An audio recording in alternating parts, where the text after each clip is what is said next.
They say gaming is easy. They say this is not a job.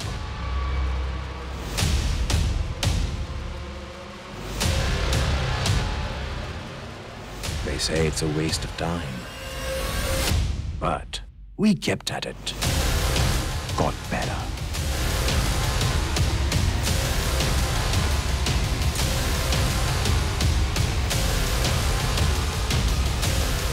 We grinded, leveled up, and conquered.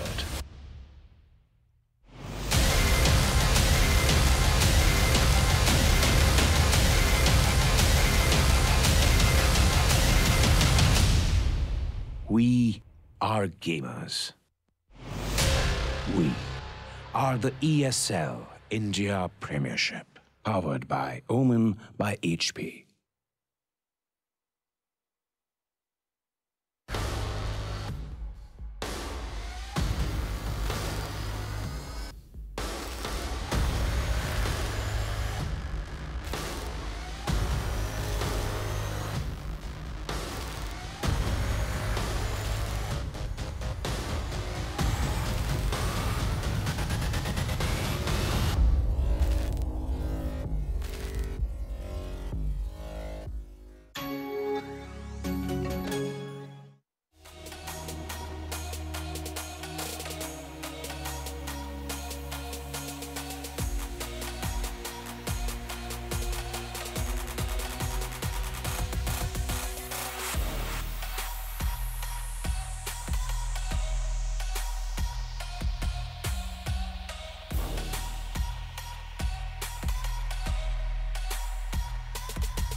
Guy's out.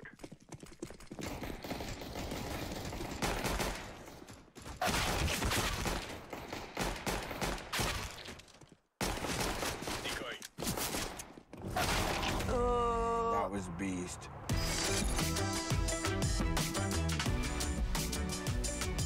Game, record, and stream without compromise on Intel Core i7.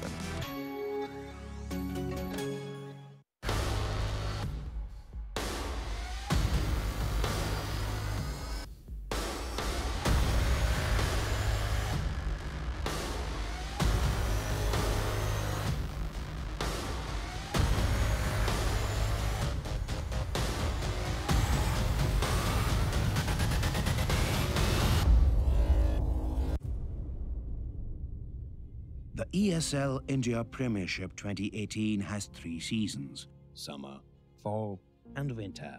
The summer season takes place from April to June, while the fall season runs from July to September. Finally, the winter season takes place from October to December.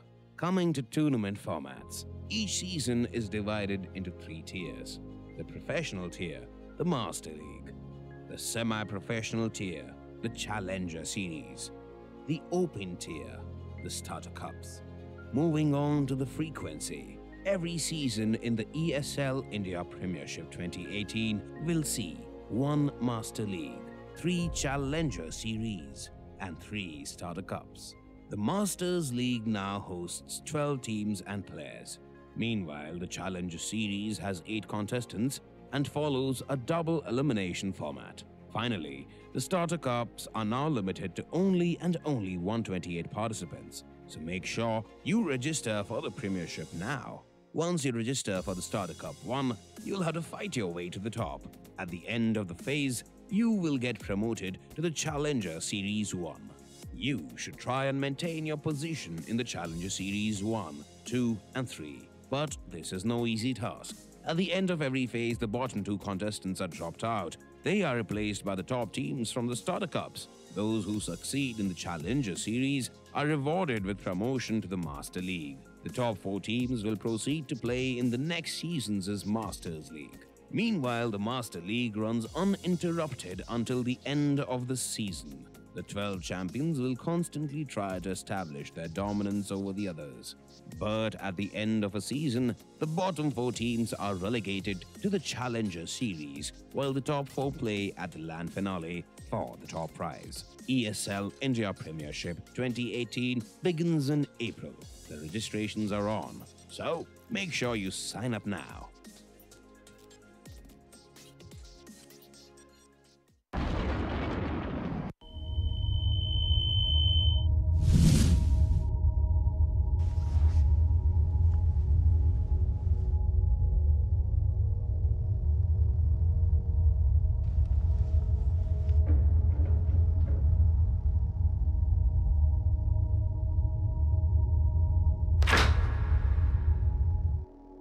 Turn around 3 times.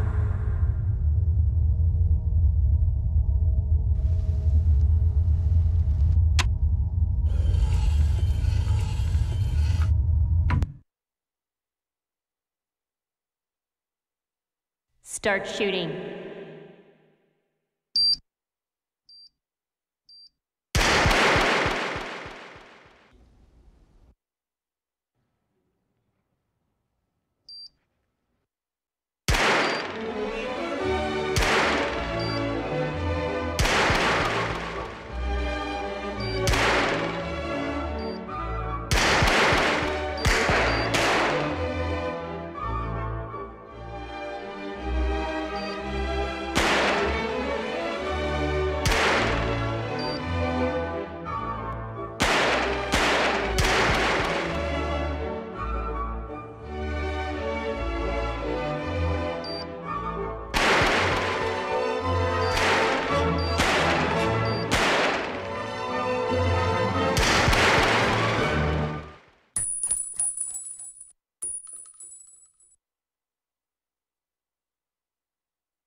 This is the first ever Omen X laptop for gamers that go to extremes. Gear up with a machine designed for total domination and engineered for gaming in stunning 4K. Equipped with the latest Intel Core processors, it gives you the power to be relentless.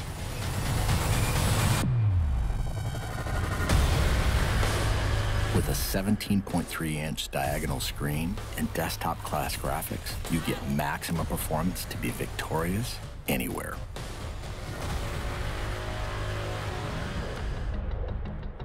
With multiple fans and large exhaust vents, heat is transferred away from critical components for dynamic overclocking. Ramp up boot times, game loading, and overall system responsiveness with optional RAID 0 SSD configurability. An RGB LED backlit mechanical keyboard lets you program each individually lit key to create customized key maps that switch seamlessly between games. With 2.5mm travel and in-key rollover, you can take out your competition with more accuracy and precision. Designed for extreme immersion, DTS Headphone X technology comes built in for surround sound experience that puts you right in the middle of the action. With the addition of a VR headset, gamers can step inside a completely immersive world for an elevated gaming experience. Single panel access to key components makes serviceability and upgrading easy, so you won't be sidelined or held back on your road to supremacy. It has a brushed aluminum finish on an armor-like chassis. A jet fighter-like construction with hidden lift hinges ensures you're always at the ready. And with striking lighting effects and see-through window to components, others will know too. Unleash your fiercest gameplay anywhere with the extreme performance of the new Omen X laptop.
Good evening, ladies and gentlemen, and welcome to the ESL India Premiership Summer Season Challenger Series 2018 that is brought to you by Omen by HP, HyperX and Intel, and organized by Northern Gaming and ESL. We have our 3 games lined up, but before I go over there, let me just introduce myself. I'm your host, Harshipman Rawat, and with me is our very own God Slayer, ladies and gentlemen.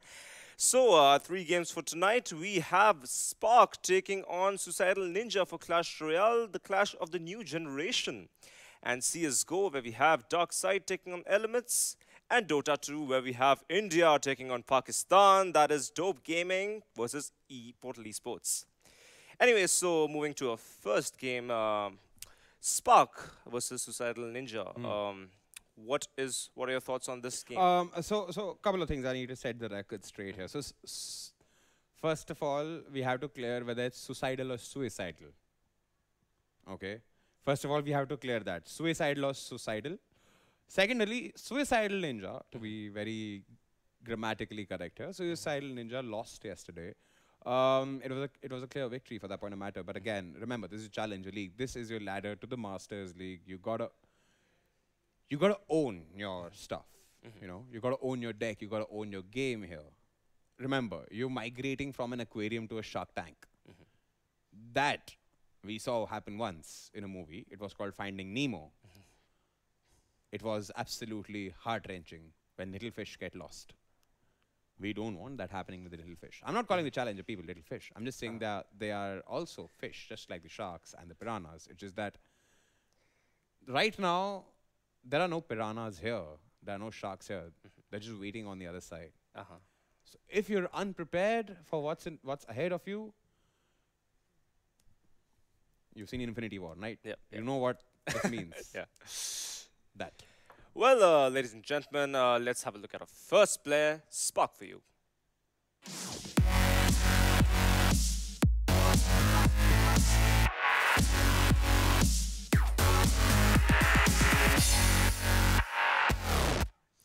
Spark, aka Pratham Podal, नाम ही इसका number 1 है. And he's a minor. His favorite card is the Dark Prince. What do you have to say about this player? When you say he's a minor, Yeah. what am I to understand from the minor? Like, He's under 18. MINOR or MINER? You have to clarify. Well, he's a MINOR, I would say. Okay under then. 18, Okay yeah. then. No, because we have teams in CS:GO in the Masters called VAG Band. So I'm pretty sure they are not VAG Band, but they have names like VAG Band. So. So it's like pretty scary to like, minor hai? Which mines? Are they diamond mines? I'm about to get married. You know I'm your friend, buddy. No, but moving on. It's always nice to see young people coming on board to play Clash Royale or any game for that point of matter. Like I said, esports is picking up. But again, you gotta sustain. You gotta take a deep breath. Like Bruce Lee said, be like water. Flow. So, ladies and gentlemen, let's have a look at a second player, Suicidal Ninja for you.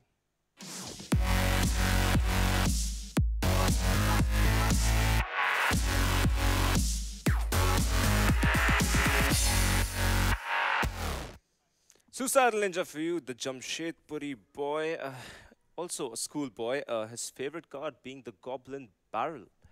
So, well, Goblin Barrel is really a It's one of my favorite cards. It's a favorite card? It's a big pain in my ass. Yeah, I used to think so too. I used to actually think so too, that Goblin Barrels are a big pain in the arse there. But again, like the ever fasty and vivacious analyst, Angela puts it forward, every card has a counter. Every hero in Dota also has a counter. You just, again, I'm not sure you were there that time. Me and Virkoholic were having this great conversation.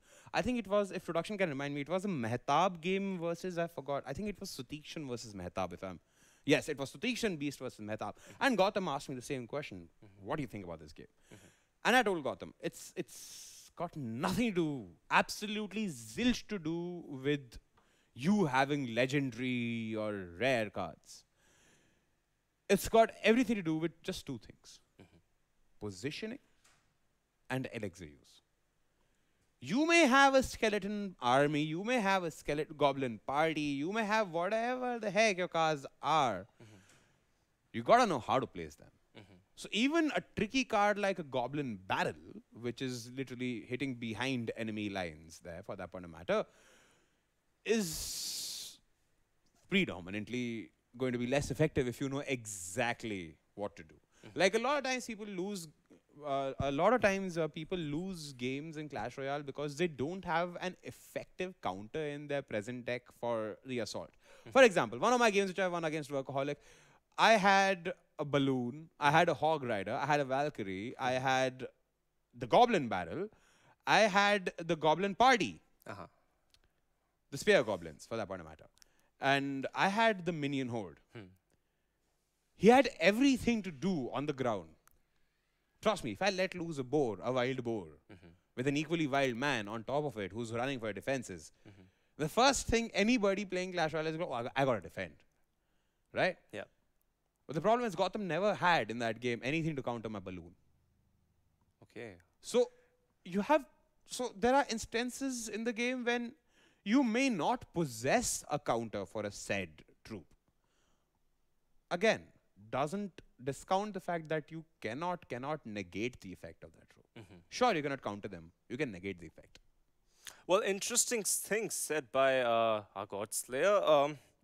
Moving on, ladies and gentlemen, let's get set for tonight's clash.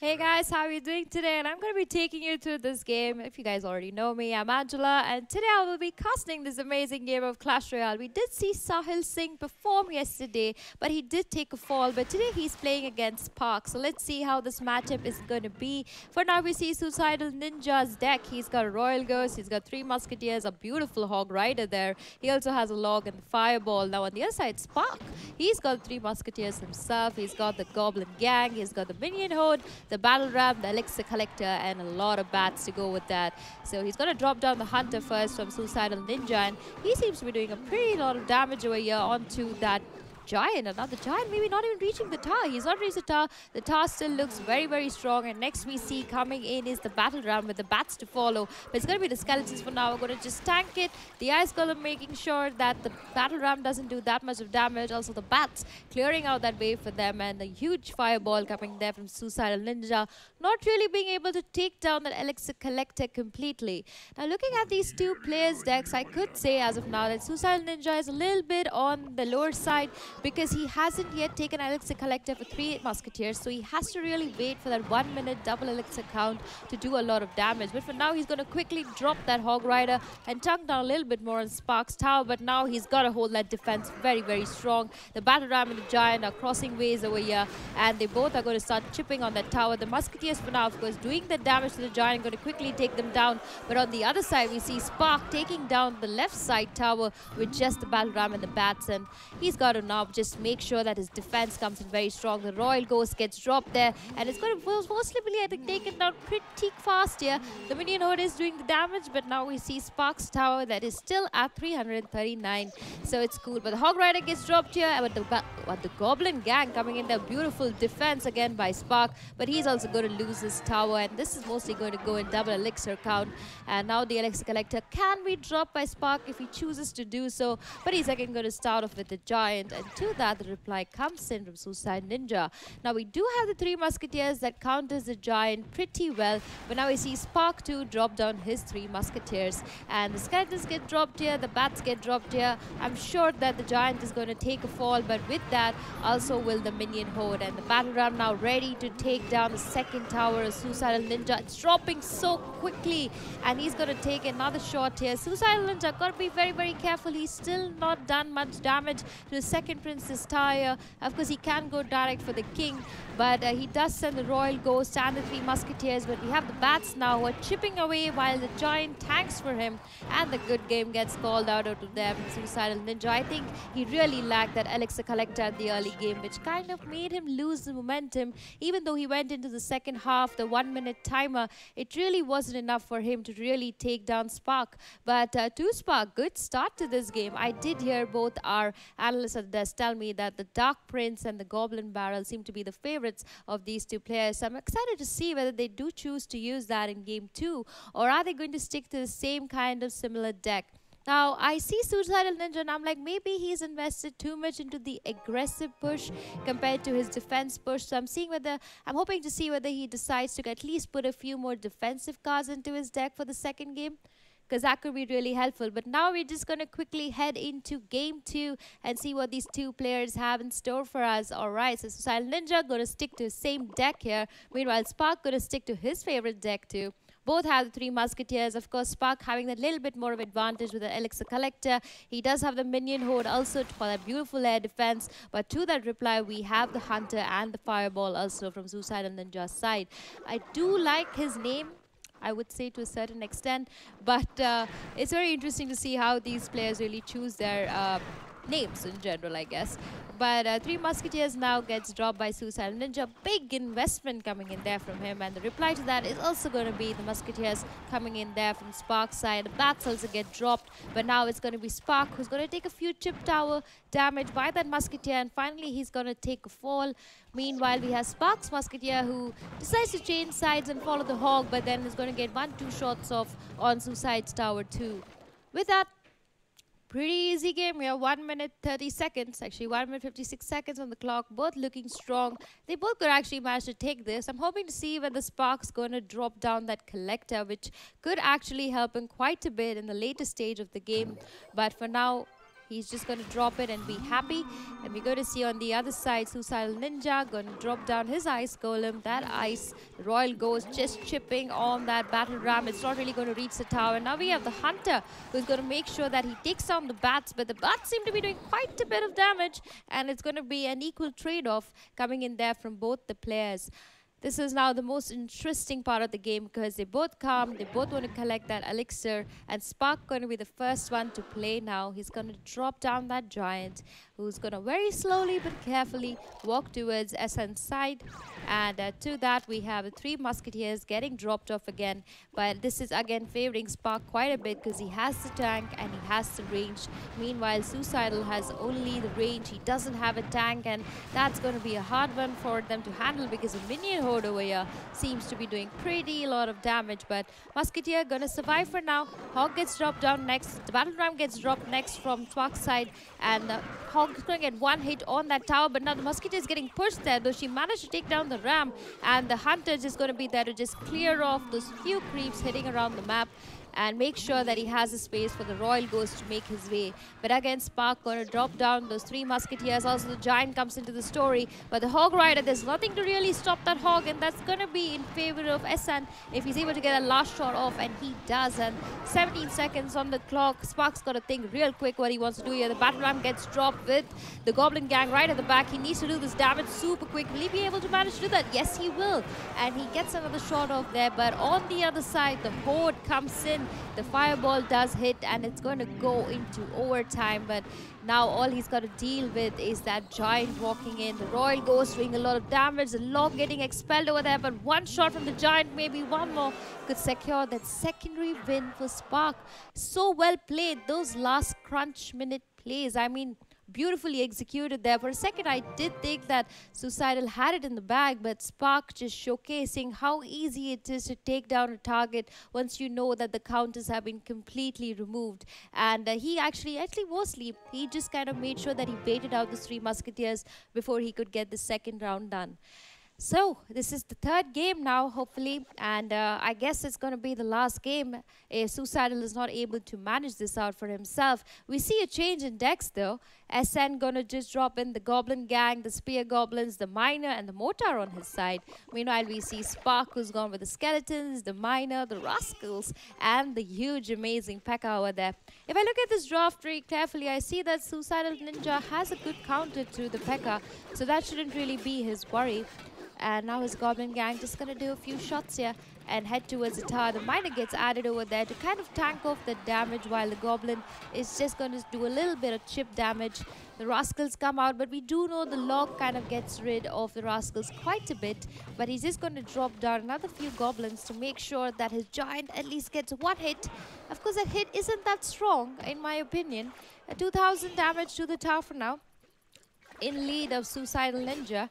And another miner now gets dropped in there from Spark. Gonna just tank up as much as he can, but the Rascals doing that damage on him and making sure that this tower is gonna stay upright at 2000 HP for sure. And now the big card gets dropped down. The Mortar gets dropped in, but he's going to start attacking the P.E.K.K.A. Now P.E.K.K.A's got to be very careful over here, because if he dies before he actually reaches the Mortar is going to start attacking the tower, and for that there's going to be the minion horde getting dropped. They're making sure that the P.E.K.K.A. doesn't get damage on the Mortar, which technically means that the Mortar is going to get another 2 shots on the tower. He's going to drop another rock, and then he's done for. And cute smileys coming out from both these players. They seem to be having quite a good time, in my opinion. And now the decision comes in: do they wait for that 10 elixir to fill up, or are they going to decide to play their next round of cards? And it's going to be the Goblin Gang with the miner getting dropped down from SN's side, and the Goblin Gang just going to do chip damage on that giant. But we do see the Rascals at the back lines. They are pretty low. A lock could take care of all that. But now the miner gets dropped here, and poison gets used also by Suicidal Ninja. Going to be able to do a few shots, but the Mortar going to take a fall to the Rascal card. And after all that hanky-panky, we do see that both the towers stand on equal health in some way, because it's just 2 shots in difference. And now both of them are going to decide to drop down the Rascals card. Of course, SN going to just add that Mortar to it. Meanwhile, we see Spark, who's dropped down his big Royal P.E.K.K.A. And the P.E.K.K.A. going to start walking. The Horde going to take good care of that P.E.K.K.A. Not going to make sure that they reach the tower, but he's still not fallen. A lock could do the trick for this, but it's going to be the poison getting dropped here. The bats making sure that the giant falls, and now it's all in the hands of Suicidal Ninja to make sure that he gets this few shots off on Spark's tower. He could mostly get this game, but the zaps getting used here from both the sides, and it's back to the minor gameplay. We do see the goblins again coming in, doing that chip damage. The bats not being able to do much on the tower, and still in lead do we see SN, who's going to get one more chip shot hit over there onto Spark's tower. 800 HP.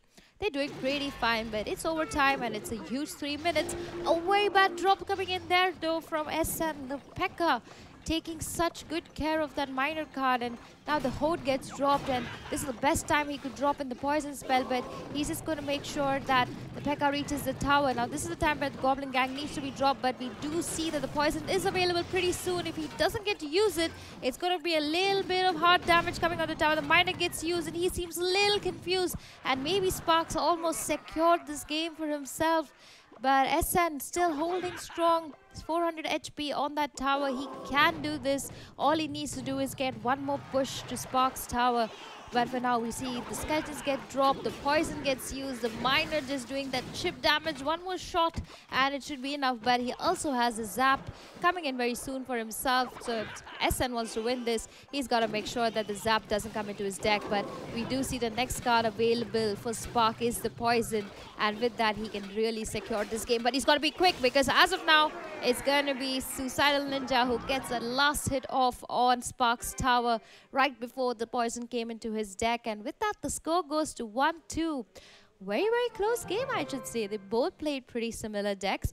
I think the P.E.K.K.A. was a little bit of challenge for Suicidal Ninja, but at the end of the day, he made his way through it. And 1-2 in the score, so we're going to see more games now.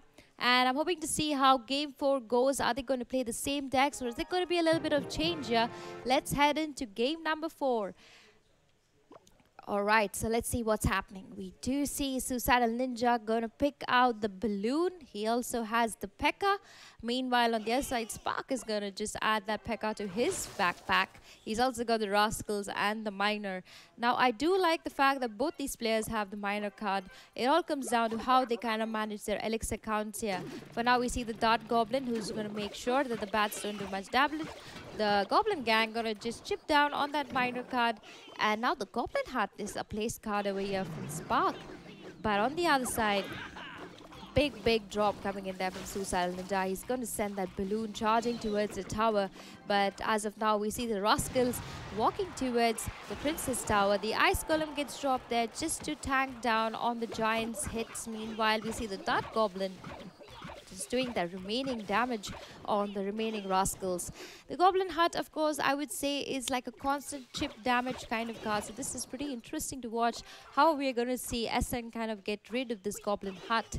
are both going to collect the elixir. They both need it because they've got pretty high elixir cards here. But for now, the Goblin gang is going to forget about the Miner. Just two going to hit it. Meanwhile, the other two going to go to the hut. Meanwhile, one just making his way to the tower, while the Miner just getting a few shots down. And now it's going to be Spark who sends out that aggression. He has the Goblin hut again for a defensive block. He also has sent out the Giant, who's going to just make sure he can do a few shots on the P.E.K.K.A. But that is a P.E.K.K.A, my friend, and he's not really going to fall that quickly. I think it's mostly going to be the Dart Goblin going behind the P.E.K.K.A, with the bats getting added to the whole mix of things. And they are chipping down pretty fast on that P.E.K.K.A. He will be able to get one shot off, maybe on the hut. No, it's not going to be enough. And the bats being the MVP in this current push, and they're going to make sure that the P.E.K.K.A doesn't make its way through. But now Sucidal Ninja has shown Spark that he does have a P.E.K.K.A card, so he's got to be careful on how he actually decides to place this. Meanwhile, we see the Miner who's going to go ahead and start chipping down on tower number 2, I would say. I don't see how that would favor him that much. Doing chip damage on 2 towers in this kind of scenario could backfire on you. But as of now, we do see the push getting strong here by Spark. He's got a lot of goblins chipping down on 1 tower. Meanwhile, oh my god, this is just sad. He has dropped the bats. The bats are following the P.E.K.K.A, but now they're going to start following the balloon. Not a good momentum push coming there from Sucidal Ninja. The idea was great, but the execution kind of failing for him. The Miner doing a lot of damage here, and the Poison going to make sure that all those goblins just get demolished right over there. And as we speak, the Dart Goblin comes to the fight, but he's mostly going to take a fall to all that poison getting dropped. Now is the time Spark's got to make sure that he gets the last few shots off on Suicide's tower, but the bat's getting evaded completely over there. The balloon on its way to do whatever it can. There's no real defense as of now. The bats are available, but the balloon going to take a fall there, and with that, the Miner going to secure that last hit on Suicidal's tower. What a beautiful game there. Very, very exciting to see these two players go so head-to-head to each other. Beautiful decks coming in from these two, but at the end of the day, it's going to be Spark who comes out on the top with a 3-1 scorecard. And I would just say that I think yesterday also I'd seen Sucidal play, and he has a good momentum. I just think that somewhere he lacks a little bit of defense. He gets a little too aggressive in his game, which causes him towards his downfall. Even attacking 2 towers at the same time kind of indirectly means that you're doing a lot of damage to both the towers individually, which doesn't give you the strength to kind of take down 1 tower, which is one of the reasons why maybe today he took a fall. But that's it for me from now, you guys. I hope you all had a great time hearing me cast and watching the game. I'm going to send it back to the studio now.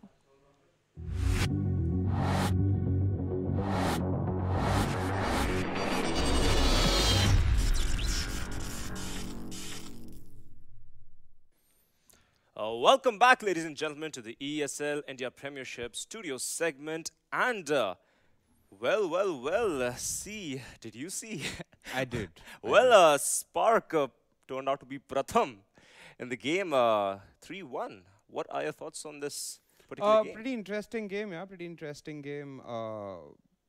Definitely Suicidal Ninja is here for suicide, is what I'm going to say. But no offense. But again, Spark had the upper hand. He did exactly what I told you. Use the elixir and the card positions.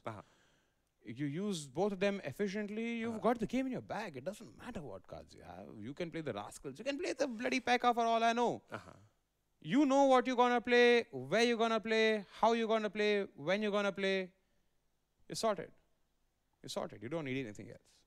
I made it sound like a Beyonce song.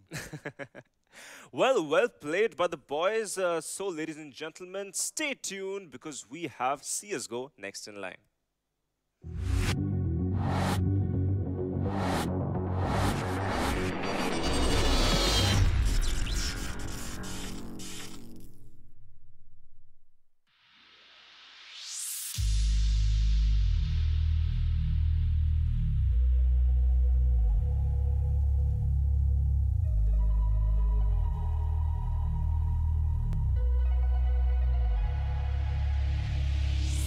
Stay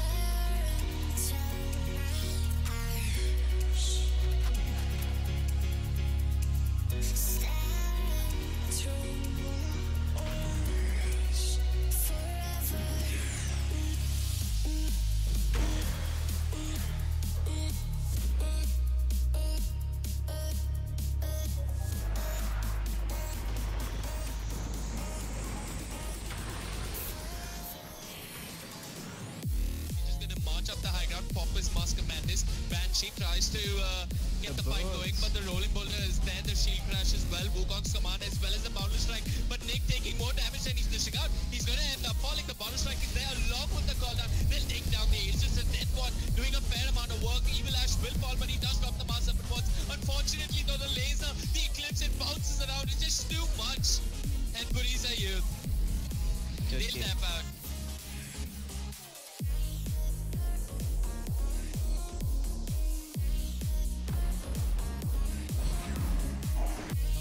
Blizzard has the Jingle, moves in, finds the Doom, gets doomed but doesn't care. Moon standing in the static storm will end up falling down. Ice being controlled by the rolling thunder. Avada glimpse out of position. The Nightmare won't do much. Rehard TP's in, doesn't do squat either. But Signify, they get all 5 heroes from the side of Reckoning Infinity and they're moving.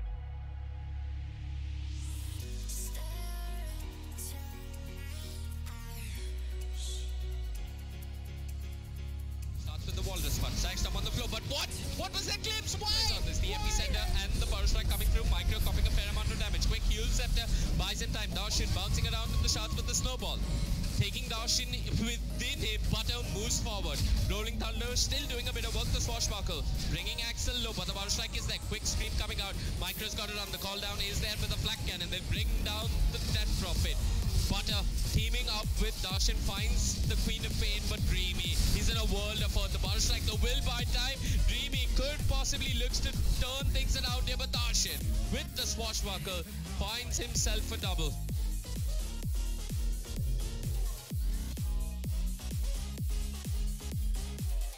Looking at quick skewer, they've got no chance. No chance has got to be careful, but elsewhere Blizzard that ends up falling. The Lifestealer getting a double in, no chance with the rupture upon him. Drops the cast, tries to run the Supernova, stunning a bunch, but bears the follow-up damage. They're trying to deal with the Witch Doctor, no chance. Force stuffed out of there, still dropping really low. Will not end up falling as it's a Bloodseeker falls in there. Swifty, two-man coil, catches the Magnus and the Phoenix without the Supernova is nothing but food. As Blizzard gets himself an ultra kill and Signify.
Falling trees, it's hard to breathe, but I will keep fighting.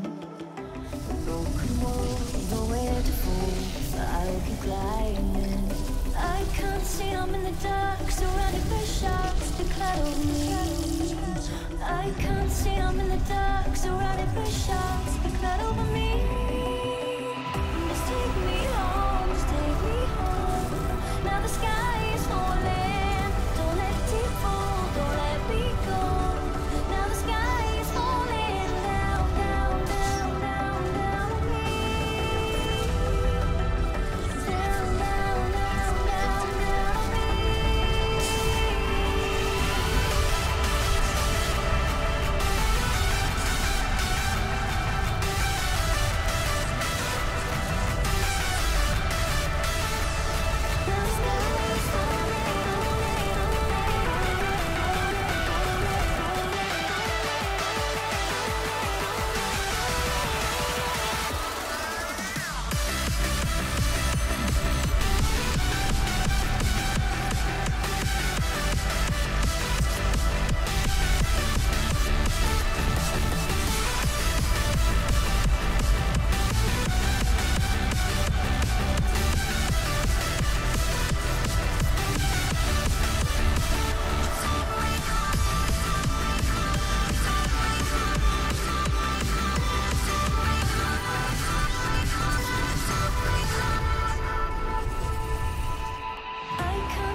They say gaming is easy. They say this is not a job.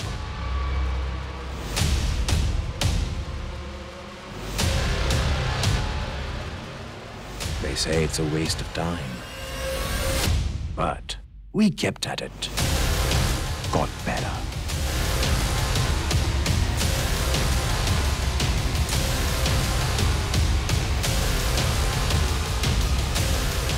We grinded, leveled up, and conquered.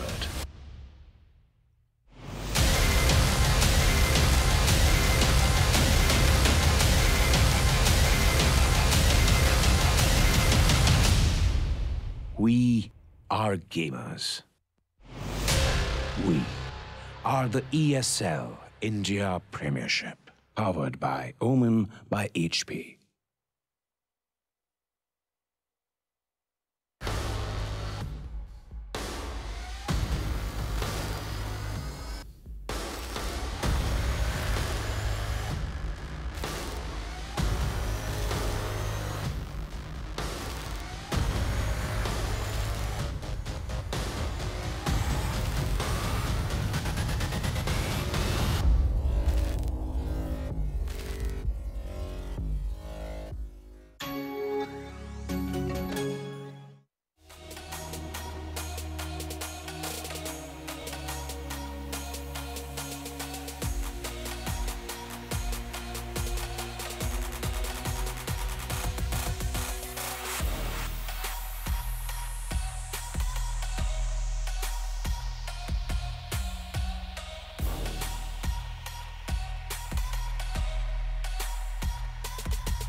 That was beast.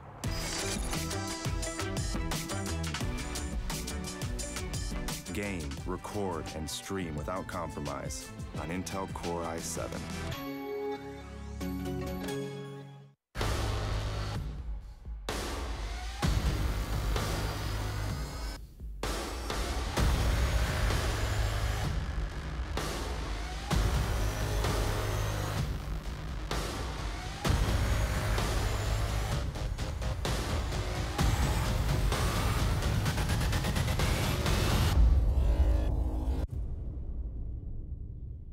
The ESL India Premiership 2018 has 3 seasons: summer, fall, and winter. The summer season takes place from April to June, while the fall season runs from July to September. Finally, the winter season takes place from October to December.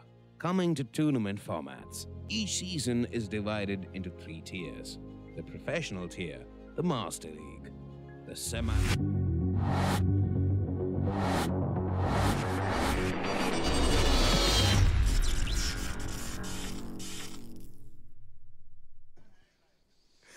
Hey everybody, welcome back to the studio segment of the ESL India Premiership 2018. Weirdly enough, ek to we are doing Challenge League on top of that, and another weird thing is that Adi has materialized from whichever rum barrel he was hiding in South Bombay. Rum barrel? Really? I don't know, man. Where you That's hide? not that's not what a bar is. A dive bar is not called a rum barrel, is Oh, it? that's what we used to call the dive bars back in Pune. Back even when we were kids, they were like rum barrels. So first. Pune have. Okay, there's a Actually, new dive bar called Rum Barrel. I just got told by production. Yeah, I He's did. saying, yes, but I am back on well, actually not popular demand. It was more of Vagish's demand. Yes. He was incessant that I leave all my Premiership head duties and come and sit on the stream Yes, for him. because today it's going to be very meticulously mentioned by me, and I wanted somebody in authority who practically heads the entire property to hear it from me firsthand instead of watching the stream live later. or not live later, as the case may be, it's got a word. It's got a word. You know, it's a word. This word is very important. It applies to anything and everything. It's called professionalism. Well, I mean, if I am waiting here, I'm okay. I'm not demeaning the teams, but come on, buddy. We report to our office on time. Indian cricket team reports. You report to office on time. Yeah, I would love to see the day. But no, I'll tell you what. This is the This is a game from the Challenger leagues, from the Challenger series. Register, this is from the Challenger series, so they're not yet professional. But again, they will never be if they continue like this. So, but trust me, the only window Adi they have of being professional gets shut because of this. Even the Indian cricket, even the Indian national cricket team, screw that. The Indian Kabaddi team reaches on time. And we are talking about Counter-Strike. You've got to sit in front of a PC, man. And how hard is it for you to be on a server at 6:30 p.m.? So anyway... Yeah, thank you for saving them once again. So anyways, no, I am going to change. I'm going to actually listen to Lurpus. He had something to say on Twitter. I don't know if anyone knows who Lurpus is, by the way. But he's a massive deal in the CSGO community. And he said on Twitter, why don't the organizers, the tournament organizers, the TOs who are doing online tournaments, why don't they just set the reporting time to 15 minutes before the game? And if you're not there during the game live time, which is, so for us, how that will be is like you will get into the server at 6:45. If you are not in, then the game is going to go live at 7 o'clock. If you are not in the server at 6:45, your 15-minute technical timeout window begins at 6:45. Simple as that. And if you are later than 7:01, you are disqualified. So that's what I'm going to follow next season. With all due respect. I am following this next season. I like it. Just to appease you. Good. I like it. But again, let me remind you. Yeah. This is not the States. This ain't Canada. This ain't Europe. This is India. People drive on the opposite side of the road here. But that's only North India, by the way. Bombay people are a lot more civilized. I agree with you. I agree with you. I have, you know that I would agree with you. Right? Yes. But again, still, one bad fish. Yep. All it takes is one bad fish, man.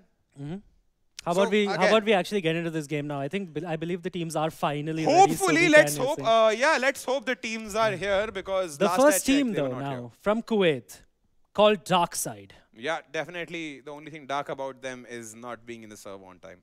Let's see DarkSide.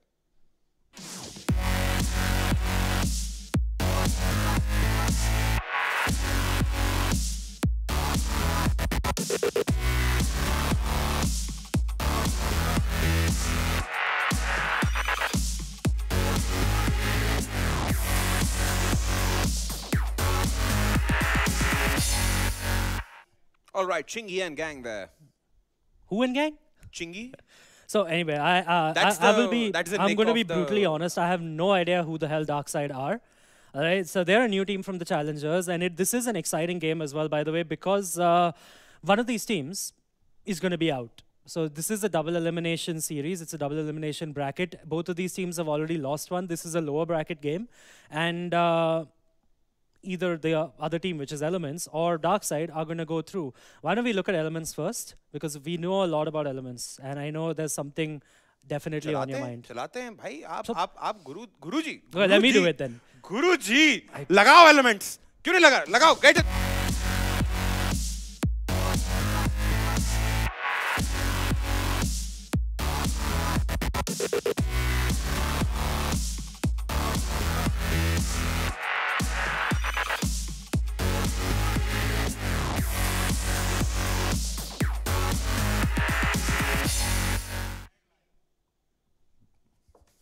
Bas, yours is the table. Take it forward. Buddy. So anyway, about DarkSide, right? I know for a fact that DarkSide has beaten this team called Virtual Genesis, who in the Starter Cup, actually in a BO3, beat... Virtual Genesis is a Malaysian team, by the way. They beat this team called Placeholder. And it's very exciting who Placeholder is, actually. Placeholder are 3 players from the future Optic Gaming lineup. The Optic Gaming lineup, by the way, is going to be announced tonight at around 9 p.m. I already know the lineup, but I do not want to spoil it for them. I could. I'm sure. I could be the Tom Holland of this show. So, I mean, look, it's pretty obvious. If Placeholder has a couple of their players, right? I'm going to be very frank. Forsaken and as well as Formless are going to be a part of the Optic Gaming lineup. Of course. AKS is also going to be their 7th man, hence the core 3. Is going to be maintained, and they've already qualified as well because they're already in the upper bracket final. If you win 2 games, you're through, by the way. So they've already qualified for the Fall Season Masters League. And they actually did it by beating Elements, if I'm not mistaken. Let me just check. Yeah.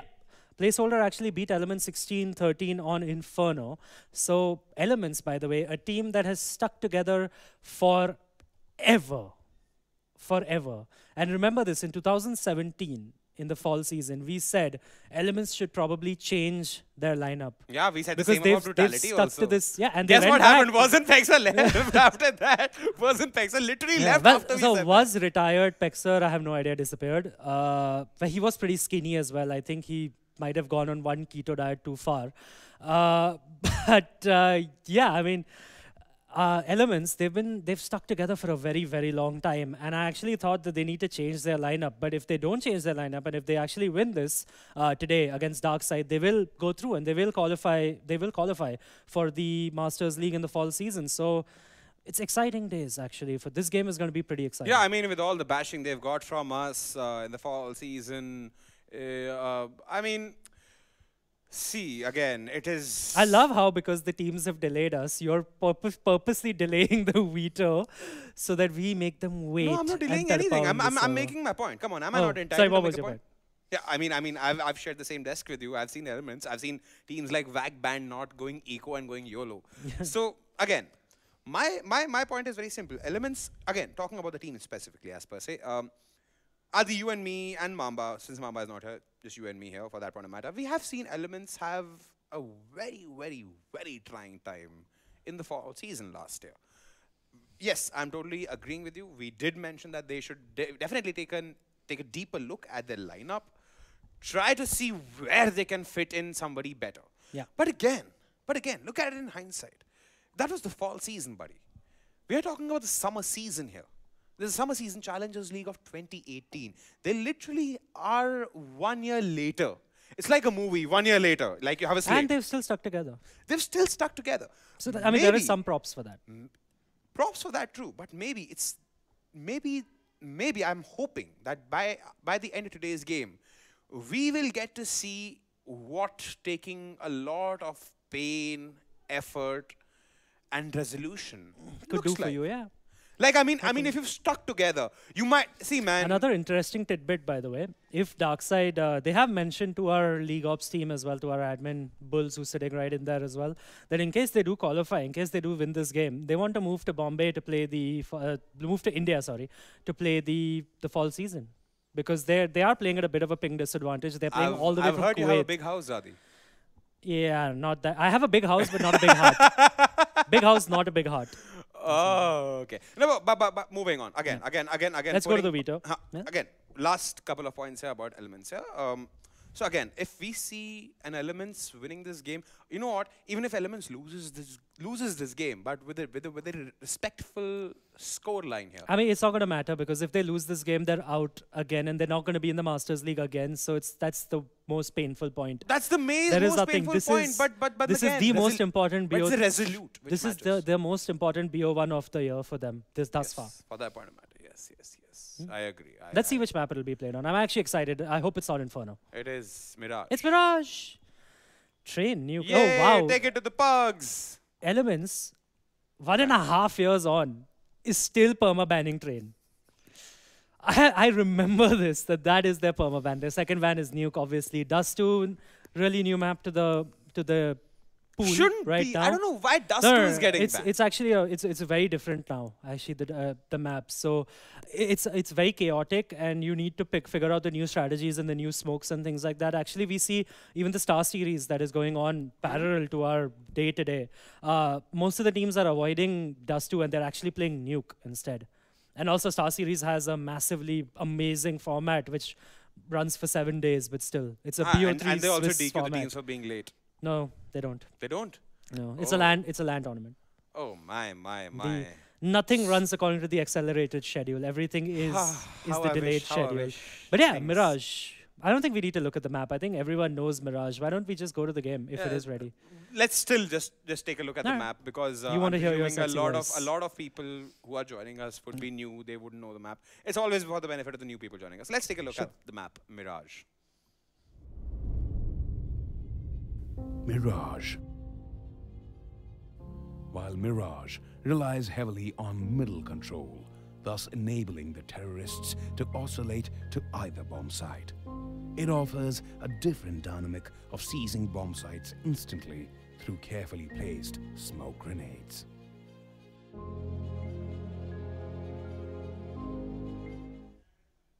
Alrighty then, so now that we have seen the map Mirage here, ladies and gentlemen, Adi, any further predictions? I think Elements will take this game. Yeah? I believe in the power of sticking together for longer than required.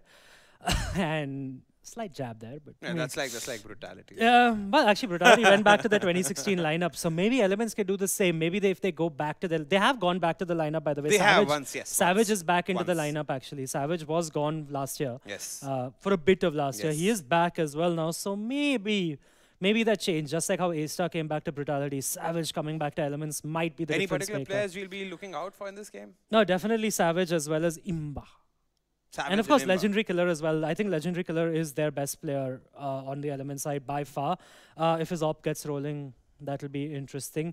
But yeah, I mean, it's Mirage, so mid-control, like you saw in the video, is going to be very important. So it's all dependent on that mid-control. You can rotate it's going to be a to close anywhere. game. Yeah, it's going to be a close game, but I think Elements will edge it out. All right. My support goes to Elements for that point of matter. Let's see what happens.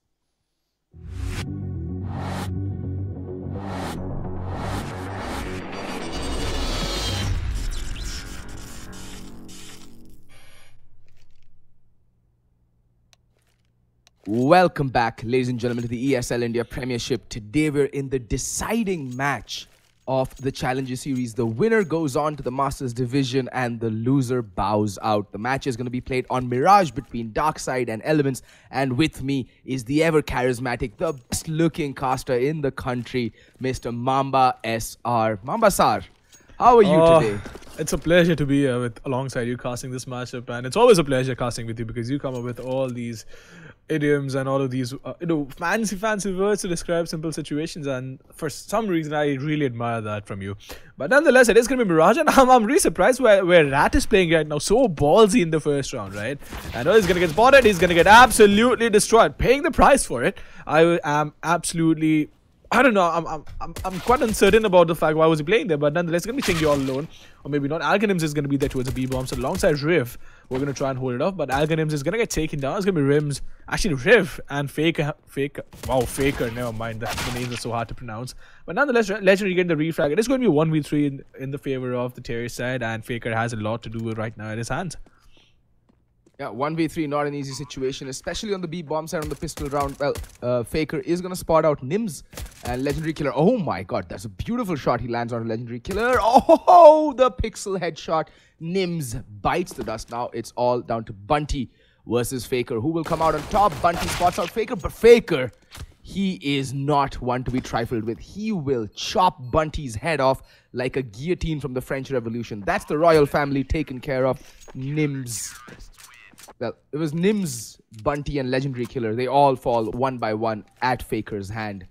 And that's DarkSide picking up the most unlikeliest of pistol rounds that I have seen, going the way of the 1v3. That was a very good retake coming out from Faker. I would say the post plans were decent, but it was just a horrible round from Elements after being in a situation like that. Why do you have to take that fight why do you have to give him 1v1s? Why do you have to take that angle at one? Just wait it out. Even though it was a good angle, I give you that. DarkSide, these guys did a good job in getting that frag, but that fight was absolutely unnecessary. But overall, I think it was a really good round coming from DarkSide and Elements. I mean, just going to show why they haven't really improved all that much, because it's not about improving as a team for them right now. It's about improving as individual players, not making those mistakes. And when Alchemists is going to spot in the Molotov, is going to get thrown out as well. It's going to be absolutely blinded. Will get taken down as well. And certain decisions that these guys are making are really questionable right now. Rad has to fall back. He cannot take that fight from that range with a UMP. He has to wait for reinforcements to come in, but he doesn't want to wait. He's going to go in. He's going to get spotted, almost being taken down right there. But Savage being spotted, surviving on 8 points. Well, it's going to be Rad. Oh my god, look at that though. Imba coming around the backstab. He's going to find the frag with the Molotov. Actually, with the UMP-45 in his hands right now. And Faker being taken down to 28 points, and he's going to get taken down by the nade coming from Nim. So somehow these guys just managed to lose a round. I mean, I don't even know. These decisions that these guys are making. DarkSide, certain downs they can play so well, and certain downs they just make us question their sanity in the match. Mamba, honestly speaking, I have no idea how DarkSide managed to lose that. I mean, why is the player playing aggro B short when you have someone watching mid with a scout and hasn't reported any aggression whatsoever? It's little decision making like this that makes me question my own sanity, that whether I know anything about this game that I've been casting for over a year now. But credit where credit is due. Elements, they jump right back on the saddle. They get back on the horse and they just bombard and barrel their way. 4-man rush into the B bomb side. Very good flashbangs, using their limited utility and investment into the previous round very well. And now look at that. Faker starting things off with a YOLO push up. Palace recovers the AK-47. And we do see Nims. He's aware that the push might come from both directions. He can get pincered, but for now, he's going to be taking his attention and putting... Oh, Faker would have heard that. Faker just needs to swing out and just needs to time it, to be very honest. And Nims, he's stuck in a world of trouble. And Alganims, he's in a good position. He can actually catch out a couple of players, and he won't be really bothered by the flashes that... Oh, okay. One. But, oh, what a good shot. What a good shot. Riv, in the meantime, with the hand cannon, he's playing from market. Makes his way out, but Legendary Killer and Imba tag team their way into the bomb side. Riv gets, well, taken down, and now it's just Chingy. We'll find one frag, but there's Legendary Killer who pushes up market and gets the kill. Decent anti-force by coming out from Elements, just losing 2 players, although they were both rifle wielders. Will we see SMGs come out? Indeed we do. Bunty picks up the MAC-10, or as I like to call it, the daddy's little trust fund gun. And Savage sticks with the AK-47. It's actually one of my favorite guns to work with, to be very honest, because it just gives you that mobility, right? And I used to play a lot of KZ back in 1.6, so I still have that carrying for me, right? If I'm personally using that weapon. If you have really good movement, for example, take Antidote, he's pretty good at movement as well, right? Guys like that, they can absolutely abuse this gun. You can abuse this gun to the max, because if you can bunny hop around, if you can make those jumps, you can literally jump around corners and get headshots with the MAC-10. So I think it actually needs a nerf because I remember when it got buffed, I guess I was the happiest man because it was already so OP, and then they just made it laser for now. But nonetheless, once he's gonna find the opening, he's in the CD base right now. This is exactly what I was talking about. Somehow he goes to makes his way to the CD base, gets 3 frags, and this is exactly what I was talking about with the MAC-10, right? He has been spotted. He knows there's one more guy towards A bombs, and I'm fairly certain that at this point they know that it's an A stack, and Imba is just still going to wait it out, try and get the last 2 frags. But Bounty being taken has done his job, right? Had the MAC-10, has already made $1,800 more than what he spent on the gun. But Rat somehow is going to find the frag onto Imba. Legendary trying to find the frag is going to get spotted. Will take a decent amount of damage. Will fall back as well. But nonetheless, that is going to be the 3rd round coming off for Elements, and CTs. Oh boy, they got absolutely obliterated in the sack. I mean, it was a hard eco. There's not really much that they could do at this point. But Chingy, he will get a lot of damage into Legendary Killer. Unfortunately, does not find the kill. But that's 3-1 to Elements. DarkSide will finally come out with a buy of their own. It is going to be a fairly neutered buy in terms of the utility. And I honestly question this helmet buy from Riv and Faker, because they could actually forgone that head armor and picked up a flash, or maybe a kit. Respect or Rat. He's going to go for the AWP. He is their designated CT-sided opper, and I think Alganims takes up the op on the T side from what I've seen from their game so far yesterday and day before on Cash. Both of them were on Cash. And, well, Elements, they're going to go with the tried and tested A execute. Let's go. There's that Molotov for triple. Floor is lava over towards the triple box. Chingy is completely blind and the A hit is coming out in earnest. Savage using that smoke to perfection. Faker is still chilling towards Ninja box. This is a good position that he's holding. He's shielded from Palace. Needs to be careful. He peeks out and he will get one kill, but immediately traded out. And now Rat with the AWP. Oh my god, that smoke not lasting long enough in order for Respect or Rat to mask his movements. Riv will find one kill. He's on the backstab. He's going to find 3. They just line up for him. My god. All right, that happened. Mamba, explain. You know, the gaps in the Counter-Strike, right, in terms of the defense, be it watching your back, it's just so huge, right? And there's not much I can explain in this one. It's just the fact that it was a good execute. It was a really good execute, but they were so concentrated on the bomb side and, you know, making sure that they do not get flash pushed from the CD base or from connector from jungle, that no one was watching the back, and they got absolutely destroyed. And this was the round to lose. And right now Riv is going to spot Savage. Savage is going to go down, and that is going to be the second round coming up for DarkSide. And, you know, if I'm to be completely honest over here, this is a glorified bug, the way this match is coming out to be. I mean, I think it's too early in the day for us to condemn this match as a glorified pug, but I understand what you're saying. That execute, yes, it was a textbook A execute. Your 3 smokes, 2 Molotovs, that one really innovative smoke towards Firebox, which allows the Palace player to essentially have a one-way to CT spawn. That's a very good smoke to add to this default execute.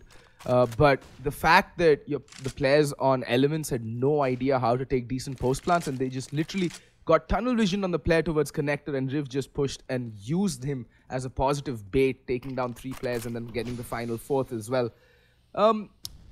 It's interesting. It's still early days, like I said, so there's still a lot of Counter-Strike left to be played in this very map. And Alganims, he's going to be jump spotting towards B apartments. It's a rather spread out default coming out from Elements. It's a very passive default also coming out from Elements, considering that they have the full stack of nades, every gun under the sun.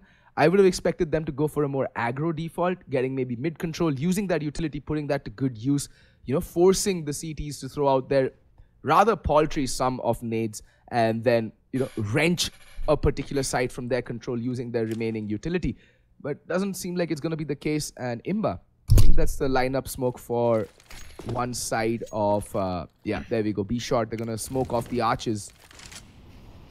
No, I completely agree with you on what you said about being a little aggressive, right? You do not want to give them the momentum. And right now it looks like it is going to be a B fake coming in, or maybe not. The C4 is actually moving in, so it's going to be Imba who's going to get taken. A Legendary, they're getting the revenge frag onto Faker. It is going to be Riv.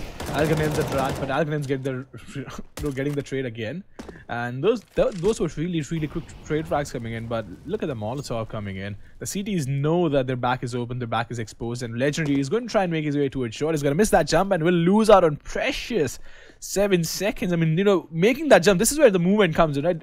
It could have saved him 7 seconds. He could have probably tried and went in for the round as well. Now he realizes that there is no way in hell that he could have won that round. And again, you're touching on the subject that you're touching on the point you mentioned before.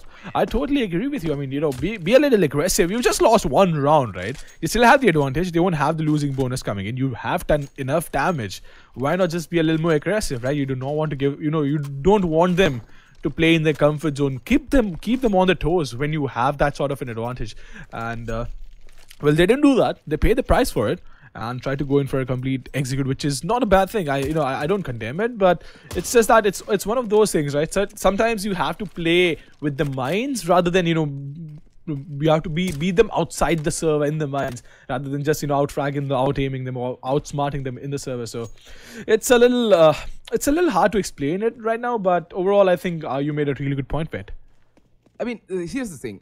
Again, it wasn't a bad idea to go for that, you know, hard B execute, but like you saw what that one Molotov saved on, I think it was Alganims who threw that down towards Market. That turned the tides of the round. It denied Legendary Killer any opportunity to go for that, well, essentially that 1v2 scenario.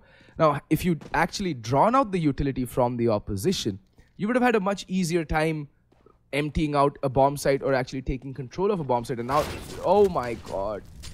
It's just complete chaos all over the place. Everyone's just running in willy-nilly. Riv is going to get shot in the butt very soon. But at least Rat does pick up a kill. And the Molotov is a bit too deep from B short. And so is the nade. But somehow Rat has made his way into the bomb site. Bunty, he's made his presence known. And Bunty's head is going to explode like a watermelon falling from the 6th floor. In the meantime, Chingy does trade out onto Savage. It's a 2v2, but oh, Chingy's so very low. 1v2. This is looking dire for him. And how are Elements winning these rounds? It's just, again, DarkSide seemed very shaky towards that B hold.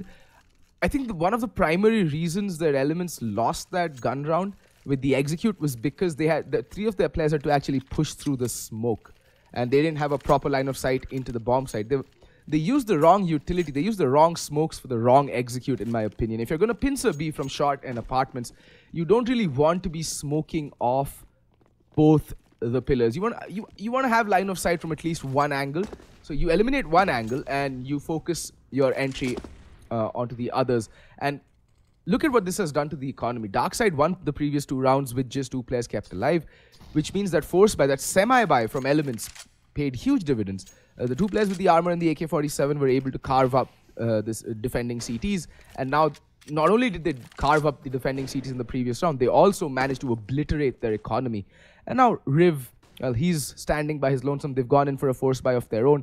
They're on double eco territory, so this makes complete sense.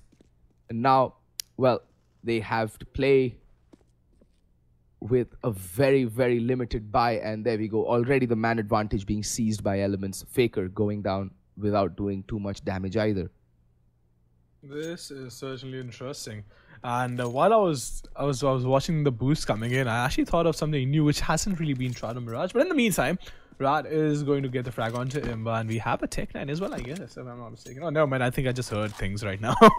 But nonetheless, Nims is going to fall back. Actually, it's going to be Rat who's going to get taken down by Nims on the CT-based Chingy, just waiting it out with the CZ75. Has forced it up, does not want to take that fight at that range, and well, he's going to get obliterated by Nims, and well, that is going to leave Nims and Revs. What was that shot? The legendary is going to go down to the scout. Nims trying to find the second one as well. It's being a little too adventurous right now. Should probably just fall back, try and save that Kevlar up that he has bought up, which is ever so precious. He spent, but if this is what he has bought in this round, he spent about $3,000 on a P250 Kevlar, and I still don't get this, right? Why do you want to buy head armor? I do understand that the terrorist side might have an MP, a MAC-10 or an MP7, but what are the chances of it coming out so late in the game, right? So just try and save up that money. He spent $3,000. Like, imagine spending $3,000 on a scout. That scout, Rat had the scout. He died rather unceremoniously in jungle, and I think Alganims picked it up. I think I missed out on it. Yeah, I mean, the thing is, the force buys clearly aren't working out. Elements, for all their, very basic Counter-Strike that we've been seeing from them thus far, they do seem to have worked a lot on their anti-force buys and anti-ecos. And, well, they're paying dividends. They're not losing too many players. They're consolidating their economy. And more importantly, they're putting rounds on the board on the T side of Mirage. Because, ladies and gentlemen, those of you who are watching and maybe are new to the game, Mirage is a very CT-sided map, and even like all through the course of Counter-Strike, that one fact has remained that Mirage is predominantly favors the counter-terrorist side, and no one is marking towards connected. It looks like it's gonna be an A hit, but whoa, Riv from nowhere gets that kill onto Imba, retrieves the AK-47. Now he needs to be careful. He spots out Legendary Killer. He's gonna get his second for the round. Riv, the only player with the Kevlar, and now has the AK-47 as well. And look at where Savage is, and Savage, okay, the longest spray down of his life. How is Rat still alive? That just reminds me of this one phrase Blair had once said about a spray down.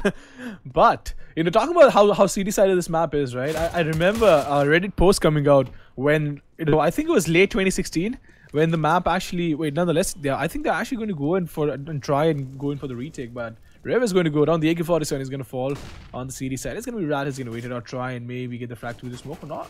He's going to go in, he's going to try and go in for the knife, but he's going to miss out! Almost getting it. It's going to be Rat going around the corner. Will get taken down. Alkanim's all alone though in a 1v3. Can he do the damage? Can he get those guns off? The terrorist side and Savage watching jungle. Algorithms is not going to push out. He's going to fall back, try and save that AK-47 up. So what I was talking about was, this map has been considered to be city side for such a long time, right? That I think late to 2016, when if you considered a week of result, I think it was November, some month, 51 or 52% of the matches were, all of these guys had a lead on the terrorist side, and they ended up winning pretty convincing on the terrorist side. And there was a Reddit post that just goes on to show how CD-sided this map is, right? And just because it was 51%, not even 50%, not even like a huge margin. So it just goes on to show that. And the way DarkSide have been playing their CD side right now, things do not really look all that happy in the second half. I mean, these DarkSide really need to start making their buy rounds count, and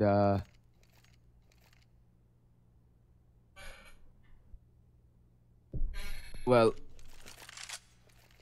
DarkSide have gone for a tactical timeout, so it looks like they're trying to map out exactly what they want to do during this round.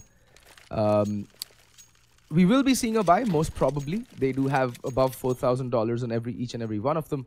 So they should be buying up those rifles, possibly for going on the helmet. But, I mean, if the previous buy round of this nature was any indicator, so they do favor the Kevlar plus helmet and limited utility. DarkSide, they're playing a very vanilla Mirage. It's a 2-1-2 every round without fail. 1 player mid, 2 players A, 2 players B. And Elements seem to be having a very easy time breaking open that B defense. They've carved it open time and time again, and they've targeted A on their on the eco rounds and the anti-force buy rounds. I think there might be some pattern to be exploited at this point by DarkSide. Maybe stack 3 towards B, give up mid. There's a lot of variation that you can do. You can spot mid from connector and from B short, have a pincer going on there, not allowing Elements any sort of mid control. On the flip side, Elements haven't really gone for any mid control so far that we've seen from their buy rounds. And again, that is another weakness that can be exploited. Yet another thing that DarkSide may be planning to do is aggression. That is something we haven't seen from DarkSide yet. Push underpass. Push, well, we did see that Palace push in that one in that one force buy round where I think it was Faker who'd pushed up and gotten that AK-47. But after that, we haven't seen any initiative from DarkSide to actually seize control of the rounds and take the game to their enemy. They've just sat back in the bomb sites, turtled up, and allowed Elements all the map control in the world and all the time in the world to do whatever execute please their fancy. So I think it's time for DarkSide to actually take the game to Elements and bring it, basically. That is true. That is true. And it's just so on point what you mentioned right now, right? Because there's you have to mix things up if you don't want to get predictable on a map like Mirage, especially when there are so many things you can do. And well, the CTs are waiting for the aggression. The CTs expecting, trying to do something fancy right there, but they don't have the resources to back it up. Riv might just be able to get a frag, fall back with a flashbang, but if he gets pushed from underpass, it is going to be the day done and dusted. And Shingy is also backing him up. Brat is watching underpass though. So it's a really mid-heavy setup they went for right now, and I think it makes sense, right? Names is going to get spotted, and this is exactly what you do not want to do. You want to connect those shots, and the backup is going to come in. Shingy is going to go around the corner. Riv is going to swing out and chime in as well. So that mid-push, mid-aggression actually paying its dividends, and Alchemist is going to wait it out towards a B bomb side. I think he has spotted him by, yes he has, and he's going to fall back throwing in the flashbang. He's combo! Look at that though. He's going to go around the corner, we'll find the frag. Actually, Riv is going to come in, back him up, and finish the job for him. It is going to be legendary though, all alone. Actually, alongside Bunty in a 2v5, and this is going to be a tough task, even though 3 players are really low. This is still going to, this is still going to be really hard because they have 5 players on the server. And the C4 is going to try and make his way towards A bomb side. While we have, it is Bunty who's going to be sneaking in towards A bomb side. He's going to find the frag on Chingy. Almost being spotted by Faker right there, throwing in the flashbang towards the CD base, and well, he's gonna get taken now because Rat did not get blinded by the flash. It is gonna be legendary all alone. Throwing in the smoke towards jungle, failing on purpose? I don't know. I don't think it was on purpose, but the Molotov is gonna go in towards the CD base. We'll try and go for the plant, but alright, they're not gonna try and peek out. Rave though is going to deny it, and that is going to be the first round coming off of the CD side. Well, DarkSide finally picking up a gun round by keeping 3 players alive, which means that they can go in for a decent buy this round, and it does go a little ways towards shoring up their economy. However, they need to string at least 2 more rounds by having that kind of a buffer margin of 3 or more players kept alive if they want that CD side economy to build, because the economy on the CD side, we've said this time and time again and stressed upon it, I don't know how many days, in several different ways, that the economy on the CD side is unforgiving. You mess up a couple of rounds and you're done for, and that's an explosive play coming out of Elements onto the A bomb site. Again, getting caught completely off guard with their pants down here, DarkSide on the A bomb site. This is the first time that Elements have actually burst out into the open, into the A bomb site without any utility, completely dry push, and they just caught that A defense napping. And well, it paid off, right? They got the bomb down. They have a 2-man advantage in the series. There's nothing they can do about it right now. They can't even go in for the retake. And Alkanims is on short. He sees the C4 but cannot do anything about it. So really unfortunate for the series. He's going to connect that shot. Bunty is going to get taken down. Trying to push in connector, trying to get that information, maybe get a gun off as well. But well, the amount of cash they have is not all that great. So both of these teams are really running short on cash, except for the Terry side. They're going to earn a lot of money right now, and they won't have to spend a lot either because only 1 player went down. So CTs have to win this round, right? But again, you know, they won't really have all the resources they would want to work with, or maybe they can actually afford it because we have Rat saving up their AK-47, Alkanim's on the op, who can go in for a few more resources. But I'd rather this is a little confusing for me, right? Is Rat actually going to go and drop in an M4 for his teammate, or nope, that is not going to happen? He doesn't even buy the resources. So I'm a little confused about this right now. I think you're more confused. I think Chingy is the most confused person in the server right now, and Savage is going to brutalize Riv, and he's going to live to tell the tale. 30 HP on him, Rat, with that AK-47 now. He's going to get surrounded, swarmed, Molotov, that he's just not having a good day. He's burning as well. Going to make his way towards safety, just teetering on a knife edge there. And Chingy, the man without the armor with just the P250, will get annihilated as well. And now it's just Faker with the UMP on the A bomb side. This is not looking good, and Alganims does get the kill onto Legendary Killer, at least brings down the man disadvantage. It's a 3v3 now, but well, the weapons advantage is still squarely in favor of Elements. But we've seen DarkSide pull off rounds like these out from, you know, their behinds like it's nobody's business. And Faker, he's not moved a muscle. He's playing a very smart game. He's going to spot out Nims, but not able to react in time. Bunty, he's got 40 seconds left to play with, and he does have backup in the form of Savage coming in from jungle. Spots out Rat towards CT spawn. Both the CTs are towards the spawn area. Can Bunty hold off until Savage can backstab? Does not matter because Savage will get spotted out, and Alganims with that also crucial kill. Rat with the 3k, Alganims with the brace, and that's the full house of frags being shared between Rat and Alganims, and they, you know, really bail DarkSide out of a very, very tight spot. Well, that is true, and the scoreline being 5-7 in the favor of the Terror side. Elements are doing pretty good on the Terror side right now, and well, this is turning out to be quite a matchup, right? The rounds being back and forth, even though the Terror side has obviously had upper hand in terms of winning those rounds in a row, but last 3 rounds they've been back and forth, and the CTs now they do have an op, quite a few resources, and Bunty is just going to have a deagle to work with. So this is going to be interesting. I really want to see where Bunty is right now. He is actually going to be making his way towards the B-bomb site, so he's going to be trying to be the bait, or maybe not. He's going to get destroyed by Alganims and his op, and I don't get this, right?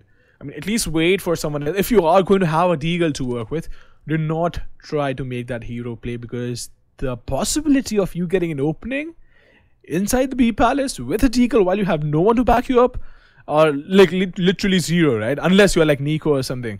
But it's a really hard shot to hit because you only have one shot. If you miss, you're destroyed. And when he decides to push up, and I would rather put that deagle to use somewhere else. I'd rather be the bait if I have to, or maybe just be the lurk and try and catch. You know, try and make my job easier, right? Try and, you know, backstab a CT or something like that. But when it's gonna go into a palace, it's gonna get taken down, and suddenly his team is to a man deficit. And this is not the most ideal situation to be in. But there we go, the A hit is coming in. Chingy fails that spray gloriously, and Legendary Killer is there to pounce on that opportunity presented. But yet again, It's a very iffy post-plant type situation coming in. And there we go. Alkanims does pick up Legendary Killer. Rat is going to go spraying, but Imba through the smoke, but Rat is there for the trade. And oh my god. What the heck? It's like just everybody died in a straight line. You remember those exercises in geometry that you used to do in 6th grade? Like, you know, how many straight lines can you draw from, you know, between 2 points or 3 points? It's just always one. That's how they all died. It was like a single line just passing through. It was like that, what's it called? The ray gun in Quake? I'm forgetting what it's called. It's like somebody shot that from CD spawn. Friend and foe alike just got annihilated. Whoever, like woe betide whoever stood in the path of that trajectory. Railgun, there we go. Thank you. Because I haven't really played Quake, but from how you described it, I was fairly certain it was the railgun, because we had it in Battlefield, by the way, and it was so OP. But yeah, I mean, Element somehow I don't even know what these guys are up to, right? Because it's not the rounds. These are not the rounds you would want to lose in, especially in a situation like this. And suddenly they won't have the weapons to work with. And I was really upset with Bunty the way he played the last round. Now he has an AK-47 to work with suddenly. And while the rest of his team is on CZ75s, Mactins, and nothing else. So this is gonna be interesting. Again, Bunty's all alone towards mid. He's trying to be that hero, and he's almost got taken down right there. So I'm not quite sure in what sort of mindset is Bunty in right now, but it's clearly not working out for his team. And Drev is going to be throwing the Molotov, and the nade is also going to go in. It is going to be legendary. Oh, what? Fed, explain this to me. Lag.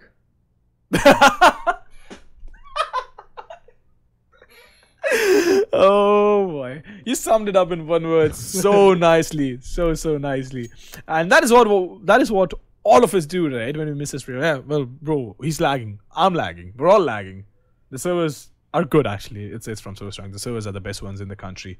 I'd actually going to say probably in any surrounding country. We don't even have servers as good as you guys. So thanks to you. And in the meantime, you know, these guys are playing at 120, 130 ping, right? So it is a tough spot to be in, and they're still doing a decent job, because on the CT side also, we didn't really consider this fact, right? When we were talking about their abysmal CT side, fine, decision making was subpar, but holding off angles on 130 ping is not an easy task. It's really, really hard fight. Yeah, I know, I agree completely.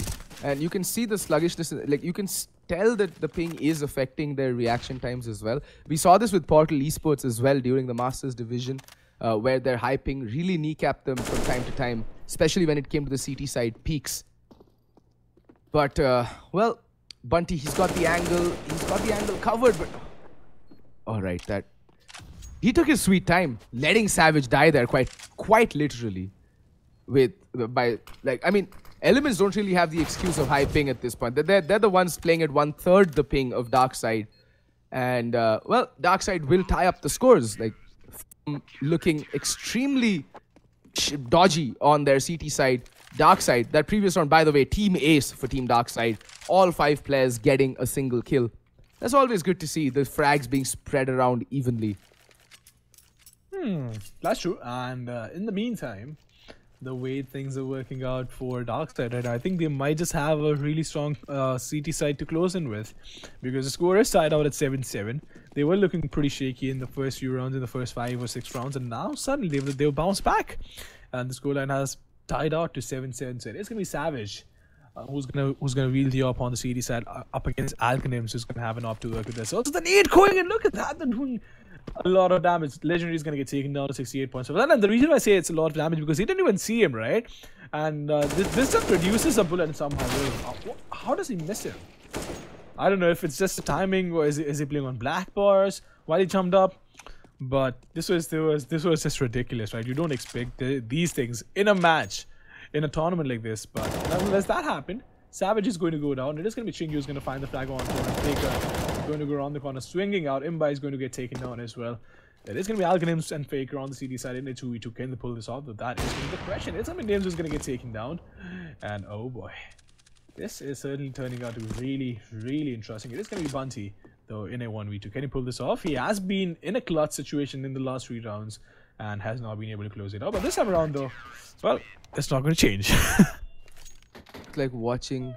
You're right, it's a pug, Mamba. It's a glorified pug. At the halfway point, I can say with full confidence.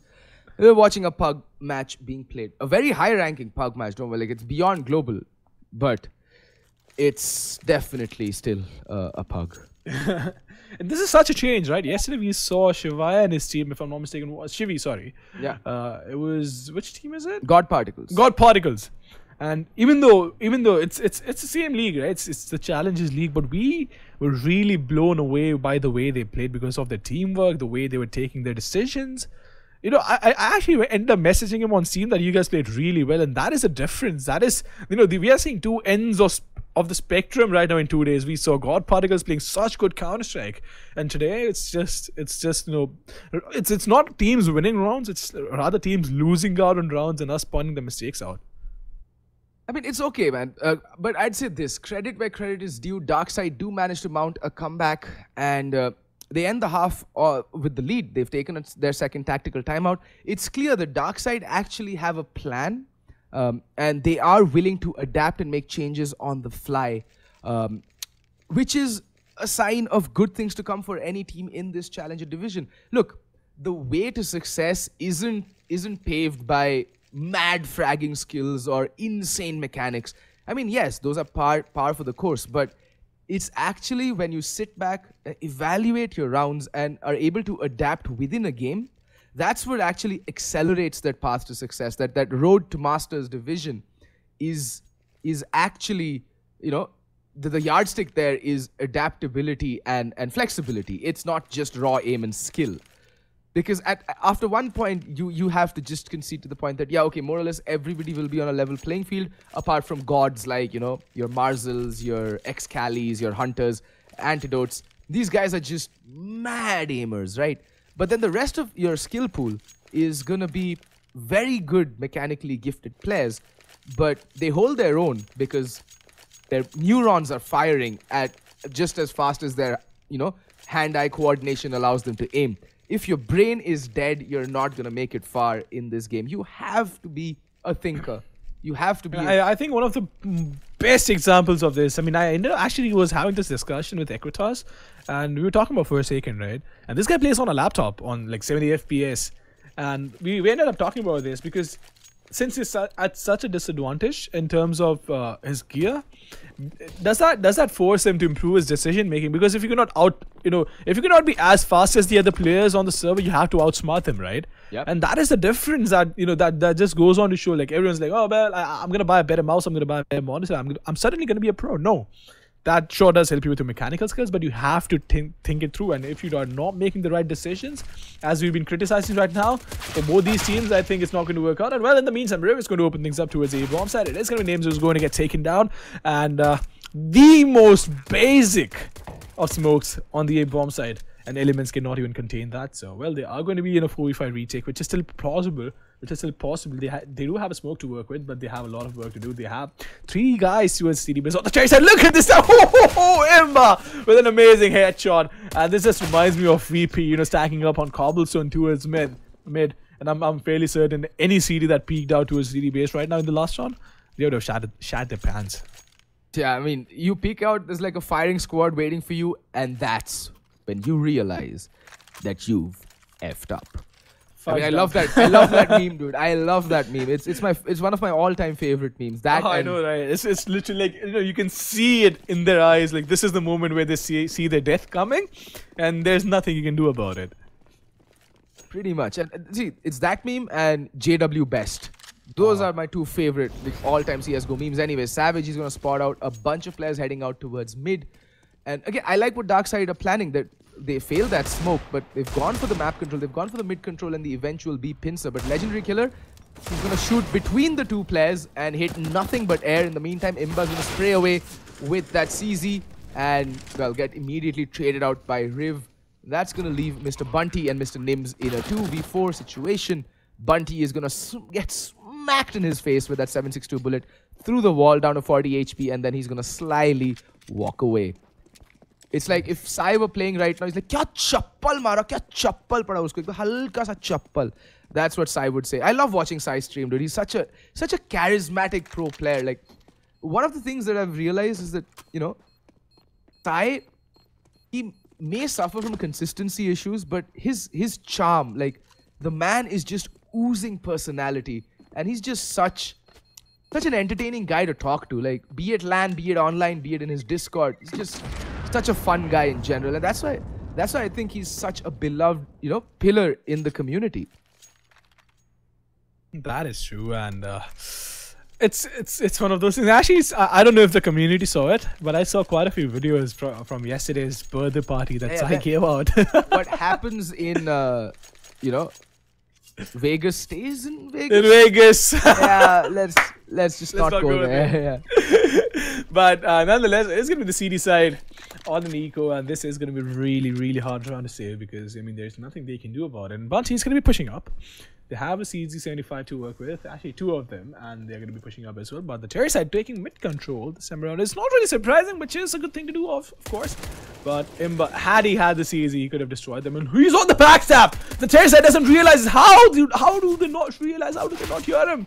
And well, almost finding the frag, but Faker is going to finish him off. It is still going to be a 4v4.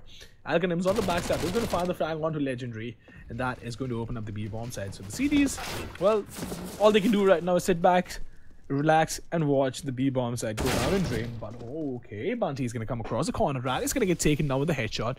It's going to be Bunty and Savage in a 2v3. And this now suddenly seems doable for them because, Alkanims is the only guy who's on 100 points of health.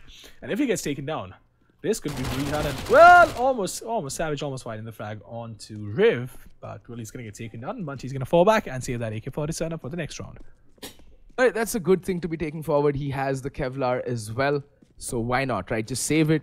The CZ, the Kevlar, the Molotov, and the AK-47. That's a lot of investment that he's going to be taking into the next round. More importantly, he's going to have $4,400 so he can actually drop a gun to one of his teammates and, allow them to buy up that kit, the utility.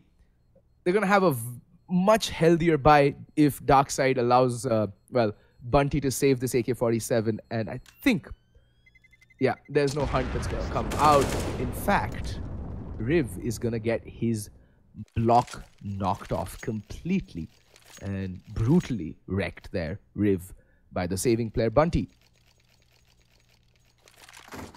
I mean, they didn't realize that they didn't have a lot of money, but they still go out, end up trying to go in for the take. But nonetheless, the scoreline is going to be 11-7 in the favor of DarkSide, and suddenly they look like they're in the driver's seat, right? And Elements, at a point in the first half, they look like they were the ones who were going to walk away with the map. But Savage, I like this aggression from him, but he's going to get blind. He has to fall back.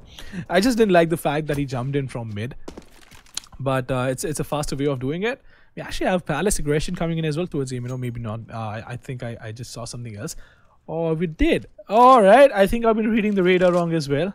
But Bunty is going to be falling away. This is also, by the way, what happens when you don't play for a very long time. But Names is going to be there, waiting it out, avoiding the flashbang, almost being taken down with the Mac-10. And that is not the way you want to go down in a bite on. The Molotov is going to go in. And Faker is going to make it towards Connector somehow. Names is going to get taken down, and Bunty is going to go down as well.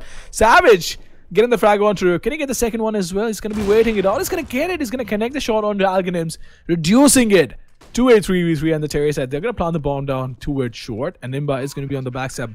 Is DarkSide going to repeat the mistake that Elements made? I think yes. Faker is not going to be watching his back. Imba is going to be on the backstab, and alright, almost missing that shot, almost messing that up. And it's going to be Chingy in a 1v2. Can he pull this off? The nope is going to be the answer. Imba is going to slay him. That is going to be the first round coming off for Team Elements. Oh wait, is it first round? It is the first round in the second half for them, and the scoreline is going to be 11-8 in the favor of DarkSide. And there we go. Imba showing Legendary Killer how it's done. That nest to short jump. Elements picking up their first gun round. Keeping 3 players alive again, crucial to the economy effort, as we all know. We've stressed upon it way too many times. Not going to go back there. DarkSide on the flip side, they have another buy left in them. Primarily courtesy their rather clean anti-force and anti-eco rounds that they pulled off. So now they're going to go in for the final buy, and that bomb plant does, aid in the buying effort for this round. Yet again, a 2-1-2. A very default, very vanilla setup from Elements. And it's going to be an A execute. Happy days, Mamba. We're seeing another A execute. I mean, this is just one of those things we've seen so many times, and it still doesn't surprise us. And they have not smoked off CT. for which they are going to pay the price. We have Savage with the op who's going to be waiting it out, and finally this Moxie and the Molotov gets distinguished. Wait, did I say distinguished? Never mind, extinguished. Oh boy. There was a distinguished Molotov though, right in the smoke, because reasons. I have no clue what is happening right now, and it's numbing my brain, Fed. It's numbing my brain. You're seeing the mistakes flow in, and it's gonna be him finding the frag on it. How is this even happening? This is really infuriating, to be very honest. You are not supposed to lose out on players like this. You know there's an off towards the CD base, and Imba is going to get taken down. And in the meantime, Savage as well, almost being taken down. And Algonym somehow is going to survive. He's going to try and get on top of the box. Savage just waiting it out. Is he going to get taken down as well? I don't know, but he's going to walk in. And Algonym, I think he has heard him. And that is going to be the 12th round coming up. And DarkSide somehow still managed to pull the round off. Algonym is going to get a quad kill. I don't even know what is happening. Let's just call it magic voodoo Counter-Strike. And let's just keep it at that, because that round was just, it was a, for lack of a better word, it was a toss-up. It was just a complete potpourri of hilarity ensuing thanks to a comedy of errors. And I'm just flabbergasted, Mamba. I have not been, dumbstruck by a round of Indian CS in so long that I've forgotten how it feels. And I think this is my first-hand experience, and I know how terrible it feels, right? Your brain just stops working. But in the meantime, they're going to make their way towards the B shot area, try and swarm in towards the B bomb side. And it's clearly working out for them. And it's going to Chingy and Faker alongside Rat, who are going to find the opening towards the B bomb side. It's going to be Savage all alone on the backstab. And I think I just read the chat, and someone mentioned that God Particles actually won against Placeholder. And pretty convincingly that too. That is surprising. Actually, it's not. I mean, it's ye old TMG. I mean, I'm not surprised, to be very honest, because the thing is, they've already made it through. I don't think they really, at this point, I don't think they were really trying very hard. But then again, I'll speak to Ux after the game and find out what really went down in that game. I'm pretty sure he'll have a few colorful things to say. I'm looking forward to that. That is true. That is true. And, everyone still holds him in a really, really high regard as a player. But getting back to this one, Elements. Ah, boy, they have a lot of work to do. And, alright, this timeout is coming in at the right time. That is for sure. But I'm not quite sure what are they going to be talking about right now, because they are just making mistakes after mistakes after mistakes. And you cannot talk it through in a timeout which is just like 2 minutes or a minute and a half long.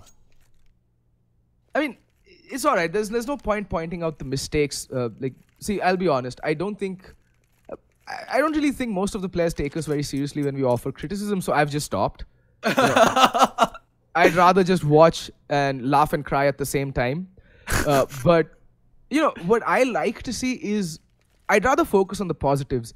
And yes, DarkSide are playing at a massive ping disadvantage, but they're getting the job done. I mean, they are falling back on heroics coming out from some of the players every now and then, but more credit to them for that. Even though they're playing on, 150, 140 ping, they're hitting their shots, whereas Elements are whiffing left, right, and center. And DarkSide seem to have a much better read on the Elements setup, round in and round out, than the other way around. It is not a two-way street right now. DarkSide are quite comfortably in the driver's seat, although this round can change that dynamic, provided Elements can win this out. And that is possibly the reason that they have taken their technical timeout. Again, I'd like to see a switch up from Elements. So far, DarkSide have shown a lot more variation in their T-side play. They've gone for mid control, they've gone for the fast A play. They've shown us that they can pull off the as vanilla as they come A execute from the pugs, including the missed CT smoke and the Molotov in the smoke. These are telltale pug, just CSGO pug things. But when push comes to shove, it's always DarkSide that delivers the goods. That is true. That is so true, right? Even though they might seem like the underdogs. I mean, they weren't really seen as the underdogs, but you get the point, right? You get the drift. They weren't the ones who look like would probably walk away with the win. But in the end, they somehow try and get that consistency going in their favor, later in the later halves of the game. And they're doing it pretty well right now as well, even though they are to a man disadvantage. I mean, not really exactly to a man disadvantage. But they're in a 4v4. It's going to be Nims who's going to get taken down. And now this is where they are dictating the pace of the match. And you've mentioned this, when you have a ping disadvantage, you might, on the terrace side, it becomes a little more easier for you. You have the peakers advantage, you have your, I won't really say the ping is a benefit, but at least you can control the pace of the game. And Imba is going to be on the backside. And every single time we've seen this, all the teams are making the same mistake. He's going to get the first one, can he get the second as well? He's going to fall back all alone in a 1v3. He's going to try and save that weapon up for the next round, and that is going to be pretty comfortable 14th round coming up for Team DarkSide. Yeah, and Elements really needed that round, and that's why you see Imba just put his Air Jordans on and channel his inner Usain Bolt. He turns around 180 degrees and books it like nobody's business. Recovers the AK as well. Let's see what the money situation is. It is dire, Mamba. It is atrocious on the CT side. They're broke. Completely and utterly broke. And it seems that the team from Kuwait are not, they're not going to bow down. They're still going to try and win it. They're hungry for that Masters spot. Everyone is, right? I mean, it's just a huge accomplishment. Even just being in the Masters League, and it's a thing of pride, because you're playing with the best teams in the country, some of the best teams in Asia as well. I won't say all of them, because a lot of teams don't participate, but it's obviously a big accomplishment. And the series, well, Imba is going to have an AK-47, which he has saved up from the last round, so this is going to be interesting. And I think one of the reasons why I remember one of those scout rounds I confused it with was due to the fact that, look at the AK-47 right now on the right side. It's still bright, right? If you've picked up the dropped weapon, it's supposed to be a little grayed out. It's probably one of those things, but CS, broken game, literally unplayable. But getting back to it, it's going to be an A execute coming in. And the C4 is actually the A fake. So, well, that's fake being sold out really, really good. Legendary is going to make his way towards the B-bomb side. And the CDs have not potted. The CDs are on the rotation towards the B-bomb side. Faker almost being taken down right there. He's actually going to fall to Legendary. And it's P250.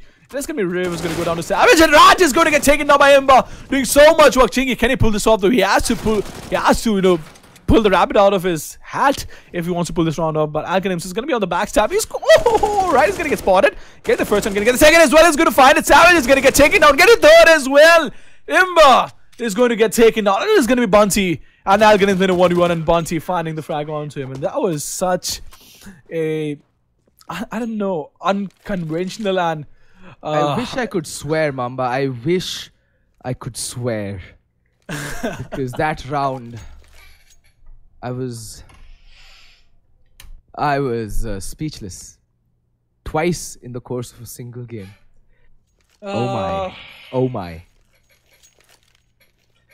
Let's just take a minute of silence for these guys. Yes, please. Press F to pay respects, because DarkSide just threw that round, man. There's no other way to say it. They threw that round. Oh boy. And it just feels bad to watch Counter-Strike like this being played out. Not because you have to cast it. That's a completely different story. I mean, that's our job. I mean, it doesn't matter what game we're casting, right? We're supposed to cast it with 100% passion towards a matchup. But it's just the fact that you do not expect this kind of Counter-Strike being played out in the Challenge League. No. And if this... I'm really hoping that both of these teams are having the bad days. Because if this is how they generally play... Oh boy, they are not going to survive. Even if DarkSide makes it, I think DarkSide is not going to make it to the Masters. Oh wait, can you break this matchup down to me again? Because I think I missed out when Adi mentioned it. So DarkSide is playing from Kuwait, right? And we've already seen Elements play in the Masters division. Last fall season was their final appearance, and they won a grand total of 0 games. And yes, they've stuck together. And that is commendable. But, I mean, look, I think it was Vas who said it, right? The very definition of insanity is doing the same thing over and over again, expecting a different outcome, right? That is true. So, yeah, they might have stuck together, but I'm not seeing the result of, any chemistry building exercises, any camaraderie. Their trade game is all over the place. I can't really vouch for their comms because, well, I'm not privy to them, but so far it's not been a very pleasant experience. However, like I said, I'd rather focus on the positives. And yeah, the positive here is that Elements do have that streak of grit and determination going on about them. They were 14-8 down in a round that they were essentially like scraping the bottom of the barrel in terms of their buy, and they still managed to pull through, and that is something to be proud of. They don't roll over and die. They have a good never say die attitude, and I respect that. I'm happy that there's a team in the Challenger division that can channel that kind of fortitude in their gameplay, that even when the cards are stacked against them, they will not give up. They will not just bow down and simply wither away into nothingness. They will fight back, and they will try and make something happen. But right now, Imba is getting pressured in all sorts of ways, and he's missing simple shots. Imba, that is inexcusable, son. But Bunty, okay, that was a sweet little fadeaway shot on Chingy, and then he messes up this. CZ, who needs a rifle when you have a CZ in this game, eh? But now it's a retake with the AWP and 2 rifles. Post plants are okay, they're not the best, but Nims, I think Faker spotted out the barrel of the rifle. Now he definitely knows Nims is out. And Rat returns the favor onto Nims that Bunty did onto his teammate. Well, it's actually going to be Legendary walking in through the smoke, trying to go in for the retake. But Rat is going to be watching the cross. He's going to be watching short. And Legendary is going to get destroyed. And Savage is going to fall back, try and save that up. Now, the amount of pressure that he's going to be feeling right now, right, is going to be ridiculous. He's going to be feeling a lot of pressure, and Savage just trying to make his way towards connector, trying to save that up. He's going to be able to save it though. He's going to miss out on the shot. Will get spotted and will probably get taken down as well. Maybe not. Riv is actually going to get taken down. He's going to manage to save that up. And now this is a round for them to win, because if they lose this one, now this is going to be interesting to see, because there's just so much they have to do right now, right? Savage with Europe, Imba, Nims, and all, and the rest of the company. I mean, they won't really be able to buy up all that much, but Legendary is going to be given that M4. Now this is interesting. This is interesting. Imba, actually Bunty is going to buy that M4. Give it up to Legendary. I don't quite get this, because Bunty has quite clearly, I mean, never mind, they're all sitting on equal number of frags. I just saw the scorecard and it felt like, well, Legendary was having a rough time, but well, they won't really have the resources or the guns they would want to work with, and this should be an easy round for DarkSide. Well, the writing's on the wall for Elements. They've gone for it all. They've gone for broke. They have to. And good thing there, Savage with the AWP finds Riv. But again, the kill getting immediately traded out. Legendary killer though, playing a rather one-and-done spot. But they haven't played this. And there we go. It was indeed a one-and-done spot. In fact, Savage getting burnt to a crisp. And Imba trying to self-immolate as well. Stepping gracefully into the fire. There's a player right around the corner. Will Faker expect Imba? It's all on him, whether Elements make it to the Masters division or not. And Imba still alive, still kicking, still keeping the hopes and dreams of Elements alive in a 1v2. Now he's made a lot of noise. All Alganims has to do is peek out at the right time, but it doesn't matter, because Rat Respect is gonna get the final kill. And that is DarkSide, ladies and gentlemen, making their way to the Masters division. And we will bid fare thee well to Elements. Maybe next time. All the best. But that was it was a scrappy game of CS, but at the end of the day, the better team won, and it was DarkSide. Mamba, any closing thoughts? I think it was I won't really say any of these teams ended up being better. Obviously, props to DarkSide for, pulling the socks up and making sure they go on the other side and not lose against Elements. And they actually won with a pretty convincing scoreline. So props to them. But overall, it was I would say it was a subpar matchup, because we saw a lot of mistakes from both the sides. But nonetheless, it was still interesting for the viewers to watch. So you know what? We're going to go on a really short break.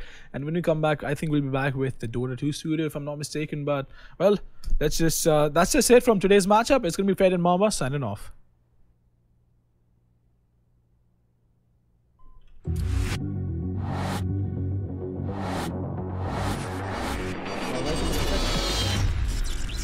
I shall be off.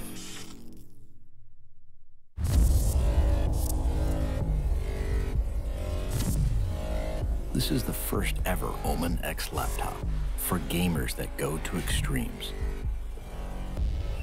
Gear up with the machine designed for total domination and engineered for gaming in stunning 4K. Equipped with the latest Intel Core processors, it gives you the power to be relentless.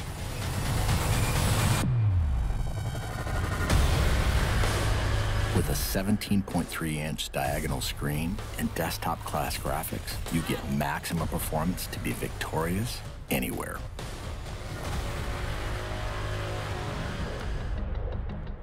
With multiple fans and large exhaust vents, heat is transferred away from critical components for dynamic overclocking. Ramp up boot times, game loading, and overall system responsiveness with optional RAID 0 SSD configurability. An RGB LED backlit mechanical keyboard lets you program each individually lit key to create customized key maps that switch seamlessly between games. With 2.5mm travel and in-key rollover, you can take out your competition with more accuracy and precision.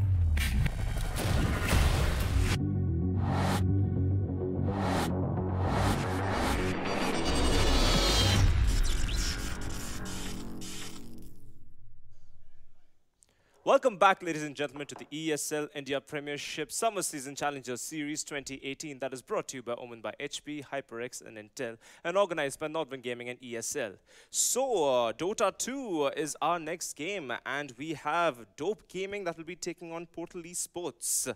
So, Dope Gaming, what do you think about this team?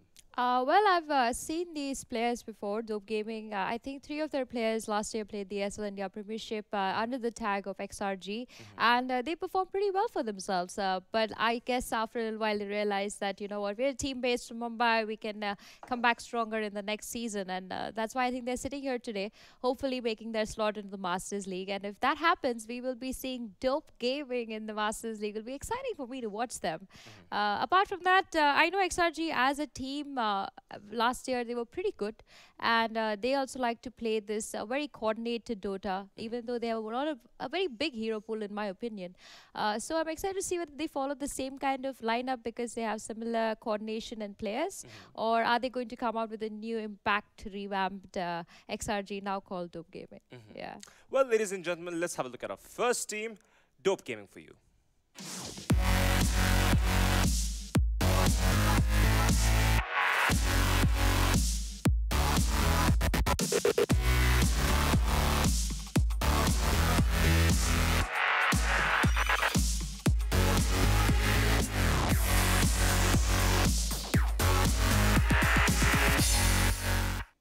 Dope Gaming for you, ladies and gentlemen. I was just discussing with Angie, doesn't Dope sound shady?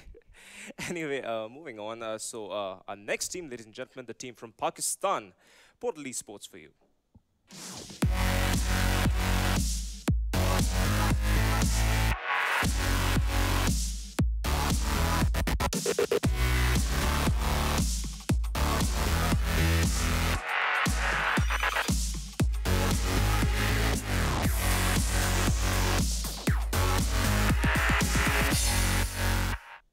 Well, we have seen Portal in CSGO. Yes. And we are seeing Portal now in Dota. Yeah. So what do you have to say about Portal's, the way it has performed in the Masters League this time? All right, so Portal Esports is very similar to what we have in India, the Entity Gaming. And they have 2 lineups. They have their Counter-Strike lineup, which we have seen so many times in the Masters League. Apart from that, now Portal also has a Dota 2 lineup. They did take part in last year's ESL India Premiership 2, but over there they lost in the Challenger League to NCGC. And it was again in the promotion relegations round where they took a fall. So this is more like them coming back again and being like, you know, last time we took a fall, we almost made it to the Masters League, and I hope this time if they are able to defeat Dope Gaming, I think they could also be seen in the fall season, and then we would have Portal Esports both in Counter-Strike and Dota 2. It'd be exciting to see because they're also a fantastic team from Pakistan, and every time I watch Counter-Strike where there's a Pakistan versus India game, the crowd just goes wild from both the countries. So I hope to see the same kind of following when it comes to their performance in Dota 2 too. Well, ladies and gentlemen, it is India versus Pakistan. Let's see what we have to see in the battle.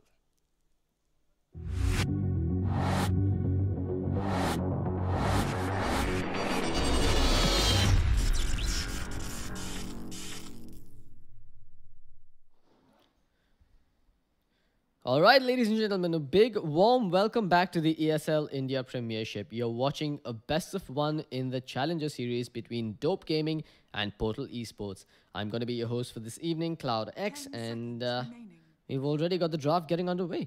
It's Portal Esports picking up the Night Stalker in their first phase. They've got a secondary pick coming their way, while the Tusk has been the opening pick for Dope Gaming. In case you haven't caught wind of this yet, you're looking at an India versus Pakistan showdown. Portal Esports from Pakistan, Dope Gaming from India. And I, for one, cannot wait to get this one started. Tusk and Witch Doctor going to be the first 2 picks for Dope Gaming. Jakiro going to be the opening for Portal Esports. This, however, comes after 6 bans are already on the board. Now, Shrek, Clockwork, and Sand King taken out of the pool by Dope Gaming, while Portal Esports will get rid of the Faceless Void, the Naga Siren, and the Omni Knight.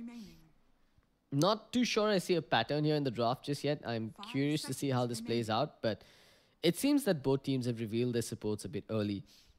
The ideal situation here or rather the ideal way forward as far as the draft goes here is to ban out offlaners that can hold their own versus your particular support duo. In this case, Dope Gaming needs to pick up an offlaner to deal with the Night Stalker and the Jakiro, constantly harassing him in the offlane, while the same applies for Portal Esports. They need someone that can stand their ground versus the Tusk and the Witch Doctor. Now, one way to deal with the Tusk and the Witch Doctor could be to pick up the puck in the offlane. Of course, I'm really bucketing this into a very micro, or how do I say this, a very myopic view of things.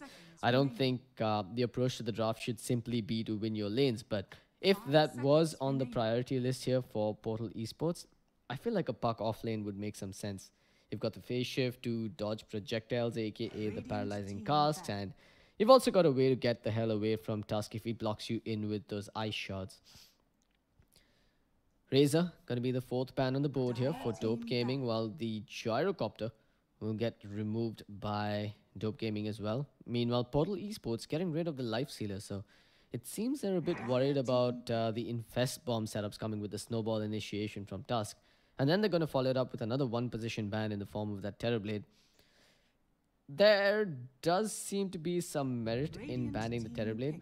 For starters, Portal may not be a fan of picking up the TB up against the Witch Doctor. Those casts can prove to be quite a deterrent when you've got an illusion army on the field. But it also seems counterproductive to ban the Terrorblade and then pick up the Legion Commander, because overwhelming odds is pretty damn good versus multiple units on the battlefield. Let's see how Dope Gaming responds to this. They do have that layer of defense with the Snowball save coming out from the Tusk if at all the LC latches onto a target with the duel. We also might see cores that are inclined to build a Lincoln Sphere coming out this game from Dope Gaming. And in that department, I'm thinking of the Morphling, a hero that has been receiving exceeding amounts of love of late on the pro circuit. 3rd pick on the board, Dope Gaming, scratching their heads about this. They've even dipped into their reserve time now. Nothing concerning though. They've got a good 1 minute and 30 seconds on the clock. Alright, it's going to be the Abaddon. So instead of picking up a Lincoln Sphere core, they've just gone ahead and picked up a straight up debuff / unkillable core in the form of the Abaddon. There is the slight possibility of a Silver Edge hit proccing courtesy Legion Commander, if she does choose to go for the Silver Edge, that is, which could then disable the Abaddon borrowed time. But you know, I think I might be overthinking this. It's very likely that the Abaddon's just going to be standing 1.5 miles away for the most part and shielding up whoever gets tagged by the Legion Commander. There's also that neat little dispel that kicks in that helps you deal with the Night Stalker going to town on one of your squishy supports. I think it's a good pick. I think Dope Gaming have covered most of their bases with that 3rd pick, Abaddon, and it does seem like Portal Esports are a bit flustered with this one. They're now dipping deeper into the reserve clock. One of the best ways to deal with that Abaddon core is to have immense amounts of control and lockdown. It's unlikely that you're going to walk away with a successful kill if you jump in on the Abaddon first, and Abaddon's going to want to be that piece of meat that soaks up most of the damage on the front lines anyway. Portal Esports will go with the Monkey King as their 4th pick. Another potential Silver Edge coming out on their team, but I feel like the biggest problem with the core Monkey King is he kind of has a fall-off period, post which he's quite easily killable, and sure, his damage doesn't really fall off. He does do insane amounts of damage, even in the ultra late game phase, but he's not the most, how do I say this? I don't want to say he's not the most mobile carry. He is fairly elusive as well, but he's the kind of carry that needs immense amounts of lockdown for him to thrive in the midst of a team fight. But I'd like to see if Dope Gaming has enough control for the Monkey King here. Queen of Pain coming out as the 4th pick here from Dope Gaming. You've got the age-old, tried and tested, Abaddon and Queen of Pain duo coming out here. It's a rather cheeky little strat that they've got going where you have that shield up on the Queen of Pain. She jumps in YOLO, tries to pick off a squishy support, and on most occasions even gets out scot-free. They've also got this very subtle regen slash heal based lineup coming out with the mist coils and the voodoo restoration from the Witch Doctor. Assuming the Tusk goes for the urn as well, that's a lot of sustenance or sustainability coming out in their lineup if and when they do decide to siege towers. That said though, they are lacking in the tower takedown department, and just as I say that, they're going to round out their draft with a nice Lycan pick. I like this. I gotta say, I'm a fan of Dope Gaming's draft here. I could see it working. I don't see enough ways for Portal Esports to stop the push coming at them. Jakiro is probably their only... Well, Jakiro and Legion Command are probably their most viable tools here to stop that early push. 10 seconds remaining. But at the same time, when I look over at the Portal Esports lineup, they've got an insane amount of lockdown coming out. Pretty much every single hero has some form of crowd control. Perhaps you want to supplement that with a high impact mid that does have scaling potential, and in that department I really feel like the Dragon Knight is a perfect fit. Because the same problem does apply for Portal Esports as well. They do kind of lack potential in the tower takedown department, so you want to probably get something that can take buildings early on just to get that net worth ball rolling in your favor. Also, one of the ways to deal with the Lycan is to have map control early on, preventing him from going into the jungle and just lapping up free farm and EXP from those neutrals. One of the best ways to do that is to take down those early tier 1s. And what better way to do it than with the Dragon Knight? Let's see what Portal Esports opts to go for, though. They do have... well, they don't have too much time, actually. They've just got about 10 seconds to go now on the reserve clock.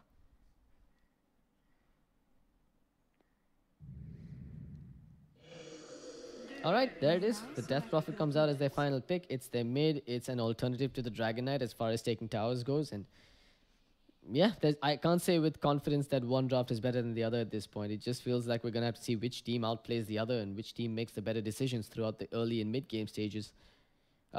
They've both got immense amounts of firepower and control in the late-game stage. So, I mean, if we go past the 30-minute mark, I think it's anyone's game, honestly.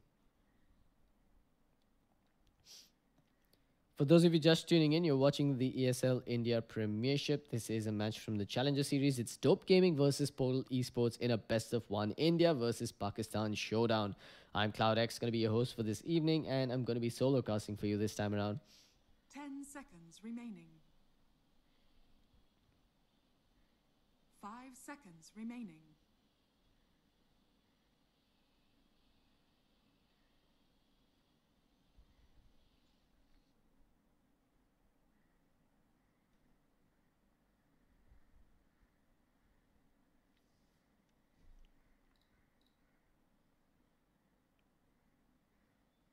Alright, folks, I'm not sure if we've got a pause in game or if something just bugged out horribly.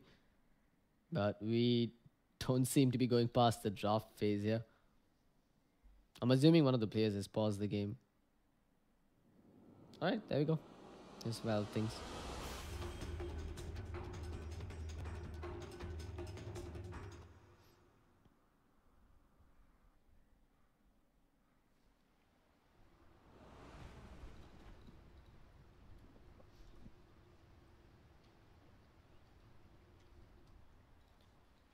Alright folks, give me a moment. I'm just going to use this pause time to quickly set up my scripts as well.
Alright folks, apologies. Looks like we should be back on the way. No more hiccups.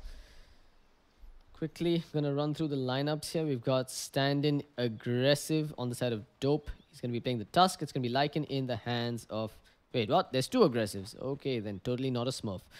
Kale's gonna be playing the Witch Doctor. Queen of Pain is gonna be in the hands of Nevermore, and that means Arrow will be handling that Abaddon, not an Abandon. On the other side, you've got Portal Esports. It's going to be Jukiro in the hands of 7. It's Eon handling the Monkey King. Legion Commander is going to be played by New Cat. Night Stalker in the hands of Dexter. And that puts X on the Death Prophet. Some familiar names here across both teams. Kale and Eon, two that really stand out here. Going to see a Bounty Rune contest here towards the bottom secret shop. Doesn't look like Portal Esports are going to get that one. In fact, it looks like it's going to be a pretty solid start here coming out from Dope Gaming. Eon only picks up 1 Bounty Rune for his team, and honestly, I don't think they're going to be happy with the way they started off.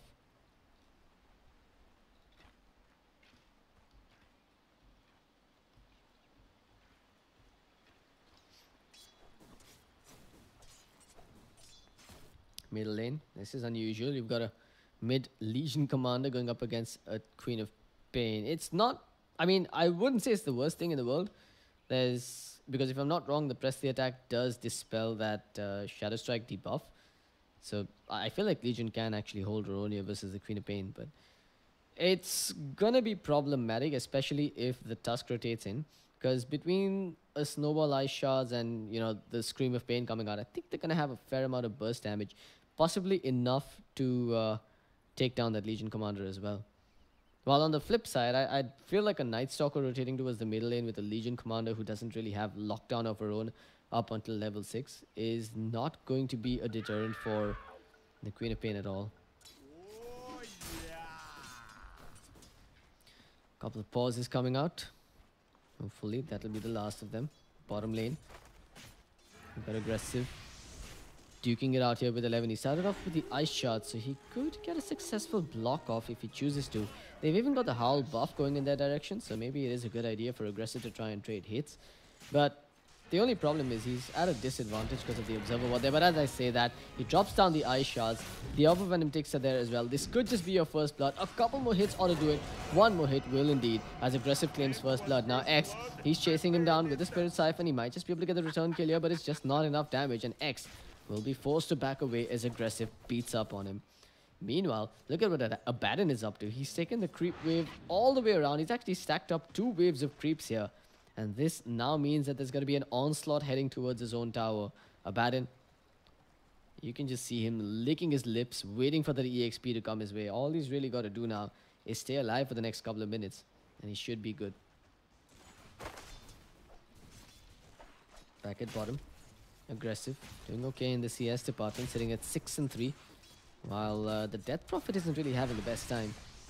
I'm awfully confused about running this tri-lane Death Prophet as opposed to just putting her on the middle lane and letting the Legion Commander stay in the off lane there. So far, I mean, it does seem to be doing okay. Death Prophet is sitting at a good 6-2 herself. But an aggressive tri-lane with a Death Prophet who's going to be starved for EXP may not be the best move. I guess the game plan here for Portal Esports is to just get that quick level 6 on the Legion Commander before they try and make anything funky happen. But as I say that, they blink forward. Unfortunately, the Ice Shards didn't block in New Cat there. And he ends up surviving and staying under his tower. He's even got a fair few amount of tangos to go, so no real rush for him to back off. Elsewhere though, looks like Kale ends up going down. It's aggressive tri-lane. Runs him down under the tier 1 tower and scores that kill. Invis Rune picked up on the Tusk. Unfortunately, he doesn't have mana for the Ice Shards and the Snowball combination. Perhaps the Snowball and the Orb of Venom Ticks should be enough to hold him in position long enough for Nevermore to get in there. But he's going to have to wait till the Press the Attack is popped before he can pop that Shadow Strike. Although that would have been a good opportunity given that he didn't have mana for it. How's top lane looking? Monkey King versus Abaddon. Monkey King just thrives in these one-on-one melee versus melee matchups. Mostly because of this. He's got himself that buff coming out. from the Jingu Mastery, just giving that extra bit of damage in the lifesteal. Beyond the point, there's just nothing that the Abaddon's going to be able to do. But for now, he's playing quite well. He's going aggressive on him. Abaddon, let's not forget, he's also one that thrives in these melee versus melee matchups himself. Especially for the first few levels when the Aphotic Shield adds a lot more value than the Jingu Mastery. It's this cat and mouse skirmish happening up top, but on the bottom lane, it looks like we're seeing a pincer trap coming out here with the Night Stalker coming in from the left. And the Jakiro on the right. The Jakiro is the one who's been caught off guard here. Gets tagged with the Malediction. He should be going down here, but it will be aggressive. That pays the ultimate price for it as well. That's not worth it at all for Dope Gaming. Trading off a core for a support. Feels like Portal Esports are quite happy with the way this aggressive tri lane is working out for now. Death Prophet leading over the Lycan in terms of both CS and kills. New Cat picks up that DD rune in his bottle, but in the absence of the duel, there isn't much you can do here. In fact, Nevermore's going to be at level 5 by the time he has to back away from here. In fact, here we go. Aggressive with the snowball. They need the ice shots there to stop him in his tracks. He pops the DD. Maybe he should just consider man fighting here. Indeed he does. Press the attack spin. Popped. One more hit would have killed off aggressive, but he takes too much damage. And the Scream of Pain comes back off cooldown, securing the kill for Nevermore. Bottom lane, meanwhile, they sense an opportunity in the absence of the Tusk. They'll go in for aggressive and they'll kill off the Lycan once more. And Kale may not be as fortunate either. He's probably going to go down here. The dual breath will miss him. He comes out from the right. He's just juking and buying as much time as he possibly can. Pops the salve, stays alive, but now he's been body blocked in old school Warcraft style. And he gets taken down by X. Portal Esports just delivering blow after blow on this bottom lane, while top, the action just non-stop here. Eon, one more hit away from getting a solo kill there, but the save comes in from aggressive, who's now going to work as well. Aphotic Shield drop defensively, missed coil as well. It looks like Eon is going to go down, and all because of a timely rotation from the Tusk. 7. Just staying on this bottom lane, just not leaving his core side at all here. And it's paying off. It's paying big dividends because aggressive is getting no farm now. There's the paralyzing cast coming out, but Dexter's in the vicinity. Remember, it is night time, so the Void Slow will take in. They're going in on aggressive once more and diving, abusing the tankiness that the Night Stalker brings to the table, but it's still not enough to finish off aggressive, who did pop that defensive howl.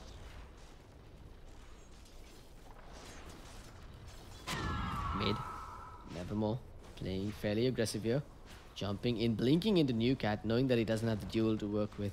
Even if he did have the duel, it was probably not going to be a kill for him under the tier 1 tower.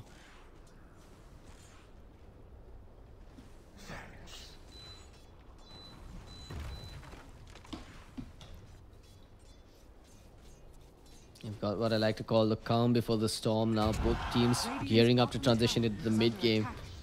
Unfortunately, KO going to be sitting right in the eye of the storm there as he goes down while mid. They've gone in on New Cat again. He does have the duel if he wants to try and turn it around, but that would just be wasted since he's going to go down nonetheless. And heck, even 7 TPs in on low HP. That seems like a mistake. He's almost certainly going to go down there, giving over the double kill to the Queen of Pain. Not like this, Portal Esports. It's Dope Gaming. One of the things you want for your Queen of Pain in the early stages is that snowball start, and that's exactly what she's getting here. Sitting at 32 CS and right on top of the net worth charts with 3.1k attributed to her name. That Veil's going to come out in good timing, and this is over and above the power dreads finished up in 7 minutes. I'd be worried if I was in Portal Esports' shoes right now. They haven't really made the most of this first night time. Sure, they've applied a lot of pressure on the bottom lane, but they haven't addressed the Queen of Pain at mid. But as I say that, up top again, aggressive. Just being the playmaker across the map. Unfortunately, this time it doesn't work out in his favor as Eon gets the kill on the Abaddon and walks away. Bottom. They've got their eyes on the Lycan and they're going to go in with the Void. They've got the Spirit Siphon to augment the slow. No shapeshift available. He's still sitting at level 5, and that means for certain he's going to go down aggressive. Get some good ice shots in here, but Dexter just flies over them and gets over to the other side. There's the Spirit Siphon. Aggressive getting tagged under his own tier 1 tower, but with the TPs coming in, they're going to have to back away. Unfortunately, it looks like they're going to have to sacrifice Seven's life. They'll even keep the Tusk alive. Now Lycan is switching things up, chooses to go towards the middle lane where he can sort of get some farm going versus that Legion commander. But Portal Esports' efforts have indeed paid off in shutting him down. They need to get towers on the back of this early momentum they got on the bottom lane though. Failing which, Lycan's just going to go back into the jungle and farm up everything. Mid, here we go. Eyes on Newcat again, but I was just Nevermore being efficient with the Arcane Rune. Not committing to an all-out gank there. Well, up top, Eon not letting up on the pressure on that tier 1 tower either. Lycan just feels like a lost puppy at this point, going from lane to lane, hoping to farm any sort of farm he can. But he's definitely going to need backup from the Tusk and the Witch Doctor. It's time when the Queen of Pain starts making space for the Lycan. She's got a great start. She's got a Sonic Wave back online in 3 seconds. I think she's going to have to get more active with this. I mean, I've been proven wrong on more than one occasion this game, but I feel like it's unlikely that she can score a solo kill on the Legion Commander at this point. I mean, LC's got a fair amount of HP, and she's even packing a haste rune for good measure, so it's very unlikely that she gets the solo kill. In which case, she might want to put one of those TP scrolls to use and maybe even turn a gank around on the top lane. The highest value target on the side of Portal Esports is this Monkey King, and it might be in Dope Gaming's best interest to start turning their efforts over towards this top side. I mean, he's sitting at level 8. He's pretty much the most leveled hero in this game, despite the fact that Queen of Pain has had such an amazing start with 4 kills to her name. That says a lot about how efficient the Monkey King has been on this top lane. And also, it's primarily because he's got solo kills on that Abaddon, even in those 2v1 situations. That tier 1 tower though, taking a fair beating here, with consistent liquid fire spams being thrown out as well. Aggressive, doing the right thing, just pulling the creep wave back time and again, slowing down the onslaught on this tier 1 tower. The backup has arrived though. Witch Doctor's shown himself in the lane, so maybe that proves as a deterrent, preventing Seven and Eon from going in. But, I mean, Portal's got their bases covered. They've even got this one Observer ward placed down. So they're going to watch all these rotations coming up towards the top lane. And they should successfully dodge this gank. I'd be very surprised if Eon dies here. But yeah, he's going to phase boots up, make a run for it. And even jumps up onto the trees with the tree dance. And while that was happening, they even got the tier 1 tower on the bottom lane. So yeah, I feel like Portal are starting to make all the right moves here.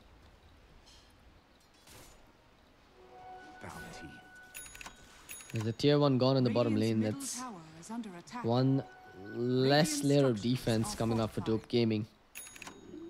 Although the shrine does compensate for the lack of a TP spot in this general area here.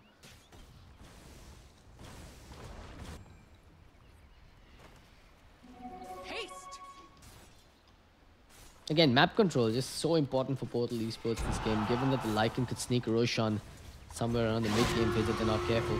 They try to go in for the duel and Nevermore, but the turnaround is coming. They've got the Ice Shards blocking them in, and with Arrow coming in as well, they might just be able to secure 1 kill. It may not be the Legion Commander since she's got the haste rune and she makes a run for it, but it will be the Night Stalker that ends up paying the price. It was a 4-hero rotation though. 4 heroes forced towards the middle lane to score 1 kill on a Night Stalker, a support Night Stalker. All the while Portal just farms 2 out of 3 lanes.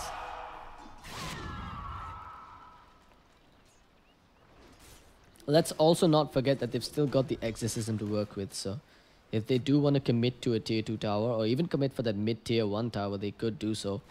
I mean, the top tier 1's probably just going to go down without the Exorcism right now, especially since the siege creep has already come into the lane. Radiant's top tower has fallen. Dope Gaming being put on the back foot here, but they're going to smoke up and try and regain some momentum. They've got their eyes on the Legion Commander. Maybe they'll start with the Snowball, taking a passenger along with them. They've got the Ice Shards as well. Newcat should go down. Is the retaliation going to be there though? They've got the Ice Path coming out. Exorcism expended as well. Spirit Siphon upon Aggressive has gone in the other direction. This fight completely split up now. Seven in a bit of trouble, gets hit with the Aphotic Shield. He's going into the Rosh Pit. Is he attempting a deny here? Looks like he is, and he might just get it. No! Roshan has other plans as he goes to work on the Abaddon instead. Abaddon, his borrow time has been popped. Queen of Pain blinks in, gets hit with a big big boundless strike there from Eon, who's now chasing her down. She doesn't have a blink available. The Jingu Mastery stacks have come through and they will get that kill. While elsewhere, they're even going to work on Kale after taking down their Baron, making it a 4-man wipe in favor of Portal Esports, who ended up losing just 2. That's also going to give them a tier 1 tower on the middle lane. It was an exorcism that was well worth it. And even now, Lycan just does not get a moment's respite. He's going to have to move up towards the top lane, towards the middle lane here. He does TP in, has the shapeshift, has popped it. They get the kill on Dexter with the snowball to initiate. But with that Wukong's command drop down, oh man, this was such a bad idea. Lycan just getting hit with those bamboo sticks from the Monkey King. While elsewhere, you've now got the Witch Doctor throwing down the cast. They can't quite lock down a target. And it looks like Portal Esports will successfully disengage.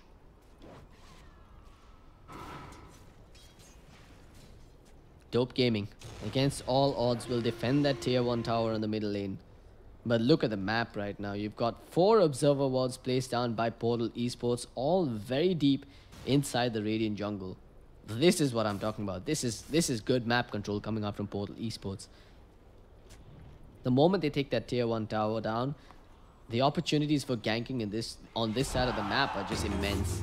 Duel to start things off. They've gone in on Kale with the Aphotic Shield Sabers there, and then the snowball comes through as well. It's a good ice path, but they don't have the exorcism to work with. Kale ends up going down. Creative Pain unloads with the Sonic Wave, but I think it missed. Newcat alive through all of this. Arrow still chasing him down on the side there. He drops the overwhelming odds before going down, while Queen gets herself a double. It's Dope Gaming that are now on the offensive here. Dexter gonna get tagged with that Shadow Strike as well. He's trying to fly over the treetops, does move up onto the cliff, starts his TP out there, and they don't have a way to stop it. Ice Shards will spot him, but it won't kill him off. Portal Esports just desperately going for that tier 1 tower, but making a mess of things there.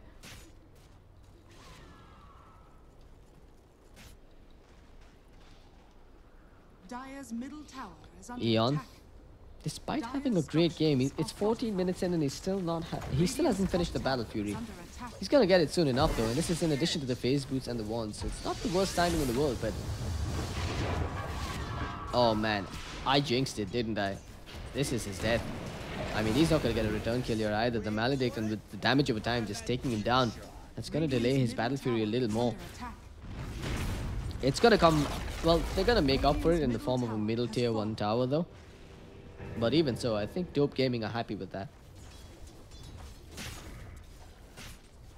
The last few minutes have bought the Lycan some space as well. He's managed to pick up his Helm of the Dominator, and he's making progress towards the Necronomicon.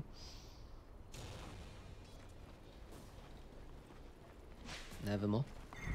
He's finished up that Veil, and he's made some progress towards the Yule Scepter as well. 11, or rather 7. In trouble here. Gonna get picked off. Nothing you can do about this. Just turns and dual breaths instead of creeps.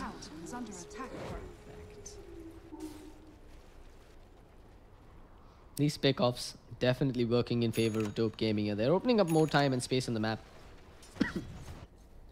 However, they might want to consider going bottom to defend this. Wonder if X commits the exorcism for this tier 2 tower.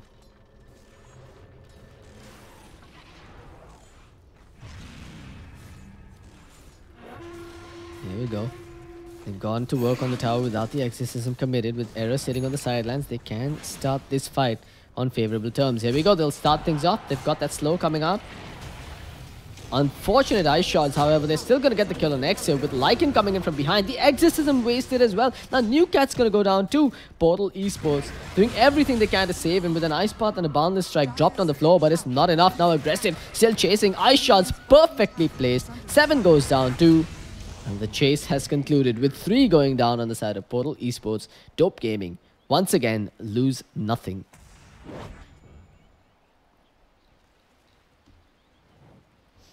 Eyes on the prize here for Dope Gaming. They're looking to get those Necronomicons online ASAP for the Lycan, and post which maybe even a rush attempt could be on the cards. We're also seeing that insane amount of sustainability coming out from Dope Gaming that we talked about. You've got the Aphotic Shield, the Mist Coils, the Urn, the Voodoo... Well, no Voodoo Restoration yet, but... X tagged there. With the paralyzing cast, it's even darkness expended by the Night Stalker, who's now giving chase upon aggressive. He's moved towards the north side. His teammates need to go in and back him up. This chase, this could not work well for Portal Esports if they overcommit. They're walking into the Radiant high ground. There's the snowball. Oh man, was that just aggressive being trigger happy? They missed all their stuns upon him. The ice shots defensively placed as well. Now you've got a Baden right on the front line, trying to do what he can, trying to get attention upon himself here. New Cat tagged with the paralyzing cast that come back upon him, and it looks like it'll be his death. Elsewhere, they did manage to finish off the task, but it's come at the price of the Legion Commander, and now the chase is on once again. Nevermore going to work on X. X with the Spirit Siphon, the Wukong's command thrown down as well. The Boundless Strike is there. They managed to tag Queen of Pain, but she's still alive with the Euphoric Shield upon her, while Arrow just heals up to full with that borrowed time and goes back to work upon X. Death Ward cancelled up there by a Yule Scepter from the Death Prophet. Now Arrow is in trouble. The Queen of Pain jumps in, gets the Scream, and doesn't quite get the kill just yet. She'll finish off the Night Stalker, but it will be the Death Prophet that survives through it all. Once again, as the dust settles, it looks like Dope Gaming come out on the delivering end of the blows. And all of this while Aggressive takes down the tier 1 tower on the top lane. Every single time the Exorcism is down, it's an opportunity for Dope Gaming to get aggressive. And they seem to be pulling this off perfectly. But as I say that, Kale just overstays his welcome on the middle lane and gets taken down. And with him, it'll be the Tusk that drops as well. Now Arrow, no borrowed time available, needs to hightail it on back to the base. Well, they just gave up a couple of freebies. And the net worth graph is back at the break-even point. Portal. Now sensing a window of opportunity here to go into the Rosh pit with the Exorcism. It's going to be a rather quick takedown on Rosh, and it looks like there's nothing that Dope Gaming can do about this. Bit by bit, Portal Esports are clawing their lead back here. With the Aegis in tow for what I should assume is... Okay, they've given it over to the Death Prophet. I was kind of hoping it goes over to a Xeon on the Monkey King, but fair enough. She's already fairly survivable though with the Yules and the Phase Boots online.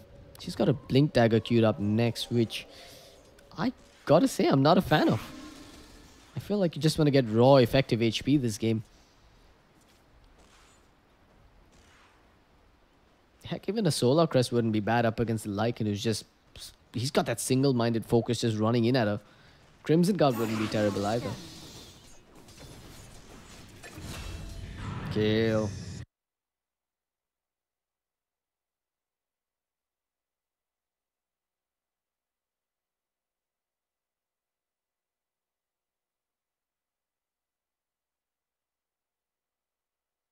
Be terrible either.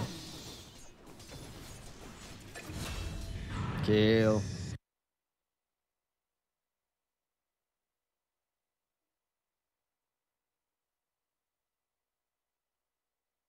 Be terrible either. Like it, no.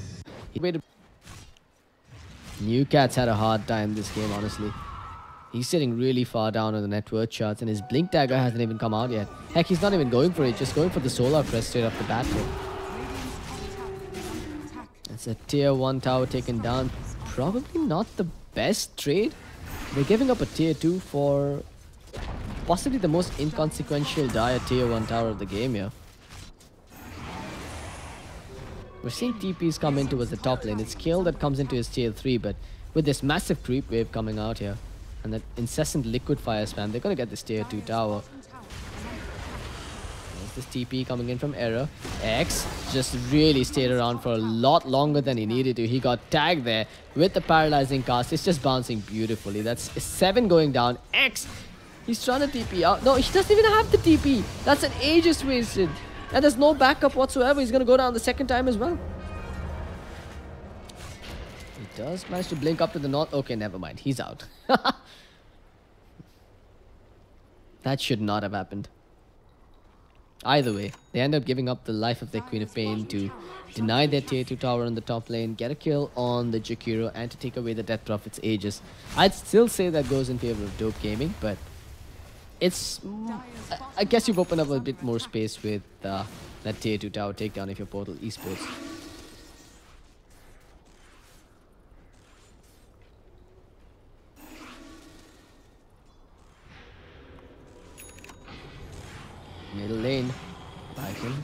popping the shape shift. He's making his way towards this. There's the block coming out. X, no way, but nowhere for him to go but to the grave here.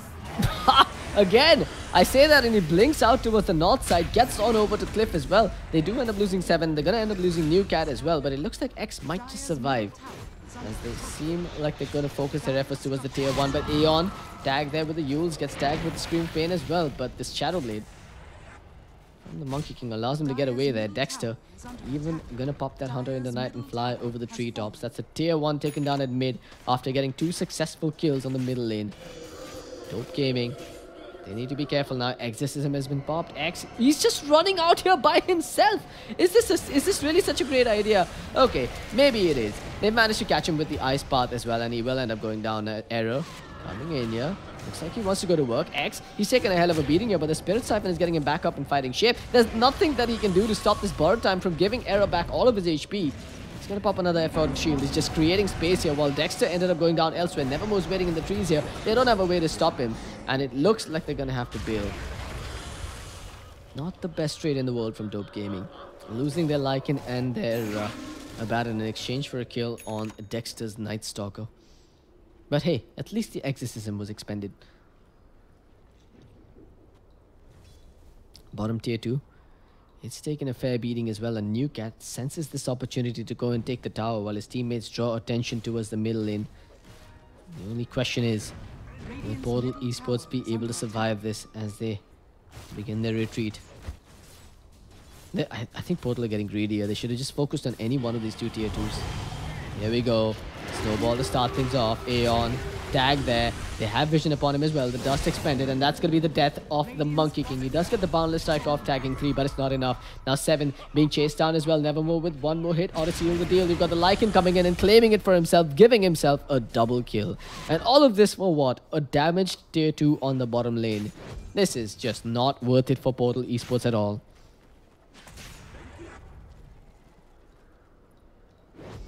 New Cat, oh no, they've spotted him as well. That Observer Ward on the cliff. It spotted New Cat. They got the Yule set up. The ice shots to block him in, and he's going down. The Shrine, it's only going to delay the inevitable. They'll even punch him up into the air. Look at him though, tanking up like a boss. Unfortunately, it just wasn't enough. Not only do they get the tier 2 at the mid, they also get a freebie on the Legion Commander now, and they might just have opened up an avenue upon the high ground, because Exorcism is still down for a good 20 seconds. Exorcism forced. They've jumped upon the high ground. The tier 3 is going to start taking a beating now as soon as the fortification wears off. Night Stalker doing what he can. Pops the darkness, goes to work. There's the buyback coming out from the Legion Commander. The TP coming out as well. Now Arrow in a headlong retreat. Nevermore moving forward, gets the scream up, needs to get the hell away from here. He's standing strong and fighting his way through. They will end up losing the Abaddon first, and now the back calls come out. Queen of Pain tagged with the silence, has the Yules but gets dueled up. Snowball save coming out from the tusk. They need to save this Queen of Pain's life. Probably not go for the kills here. That would be a bad idea. They get the kill nonetheless on Dexter, and aggressive with a beautiful ice shots. Defensively placed will create more space. Nevermore, get the hell on out of here. He drops the Sonic Wave, gets the kill on the Death Prophet, pops the Yules, but gets stunned up. It's a double kill for Eon. I think they should have just backed. They gave over way too much to Portal Esports here.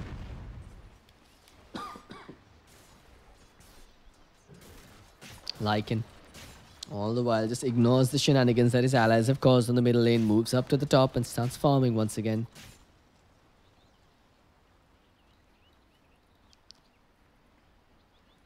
Meanwhile, Eon, what's he got queued up? It is the Silver Edge that he's eyeing for.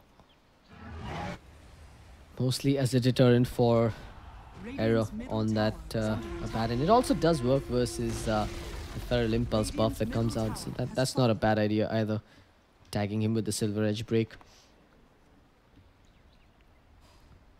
Oh, never mind. Looks like he's switching gears and going for the Yasha. The Manta style seems to be on the cards for him.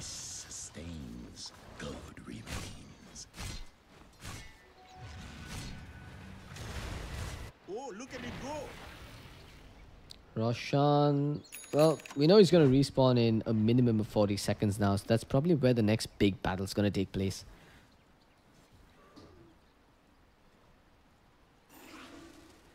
Interestingly enough, the Abaddon just dug his heels in, picked up the Midas, and he's hunkering down for the late game. He's got the Radiance queued up. Again, not a fan of the Radiance pickup here. I think utility items would be the better bet. Items like the Solar Crest or heck, maybe even a Lincoln Sphere for the Sabaton wouldn't be terrible.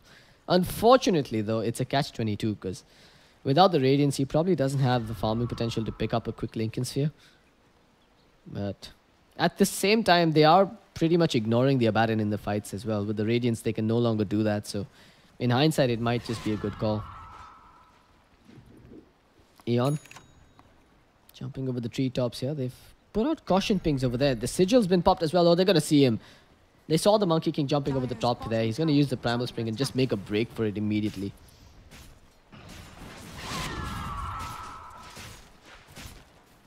There we go. The push commences.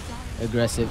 Going to work on that tier 2 tower in the bottom lane. It just melts in their faces. And now they don't have a Macro Pyre to defend their tier 3. Unfortunately, though, for Dope Gaming, Death Prophet has pushed out the top lane and was threatening to go high ground herself.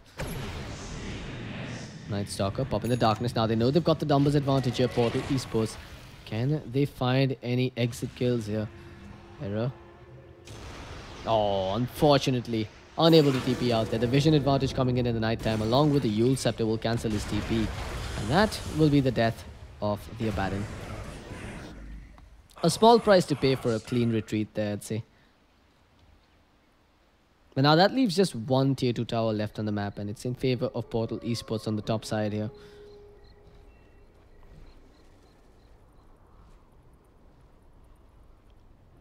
Seven. Yeah, he's clearly made up his mind. He wants the Manta style first.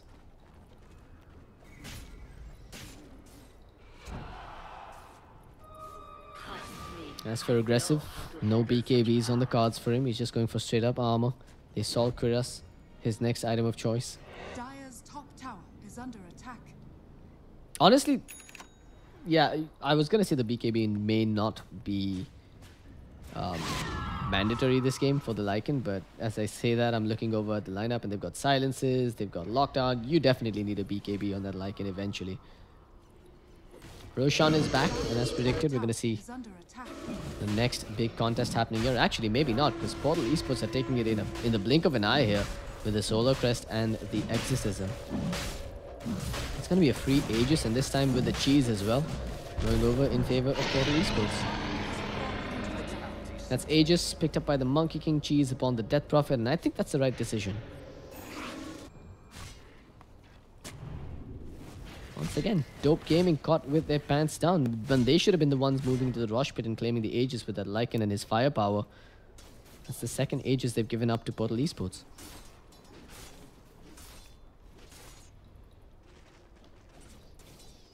$60 seconds till the Exorcism is back online. Dope Gaming. Do they want to try and find a pick-off? It is nighttime though, so it's probably not the best choice. Dexter got the Crimson Guard, by the way, so that kind of explains why the Death Prophet chose to go for Blink Dagger and then A on disc. Aggressive. Able to make it out there. Dexter, unfortunately, not quite finding him. Even expends the darkness to extend that nighttime. While bottom lane, they're going to find a freebie on Jakiro. He's out here by his lonesome, and there's no TPs coming in to back him up. This will do nicely. This'll come in handy. New cat. No blink dagger for 6 seconds. Abaddon's TP'd out as well, and Nevermore blinks up into the trees and gets away. Again, just space creation tactics coming out from Portal Esports, ensuring that they're biding their time and preventing the pushes from coming into the lanes, while that Aegis is still in tow for the Monkey King. Illusion. That Observer, they've spotted out the Legion Commander. Again, just valuable bits of information going in favor of Dope Gaming here, allowing them to avoid the fights and just ensuring that Portal Esports can't just 5-man down a lane with the Aegis and cheese and take some buildings.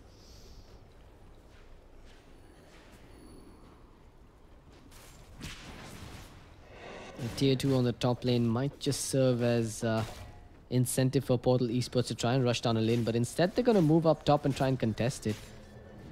This feels like a mistake.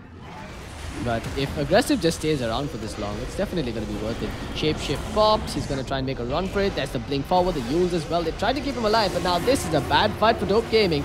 Duel comes out. The snowball save was there as well. The Sonic Wave expended on top of it. They bought enough time, but it's not enough. Kale ends up going down, and Aggressive will follow him to the grave. Both kills in favor of New Cat on the Legion Commander. All this because they had to save their Lycan, who was out too far ahead, trying to take a tier 2 tower. A bad end.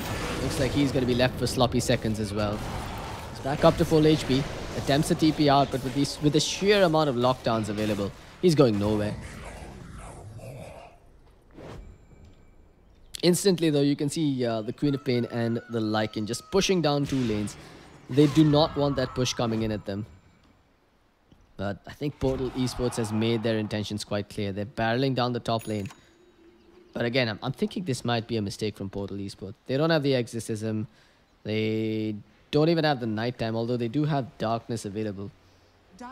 They're pushing high ground without Exorcism, with 2 of their lanes pushed in as well. The tier 3 mid is starting to take a beating. This isn't a good idea at all for Portal Esports. Everyone is pretty much respawned on Dope Gaming as well.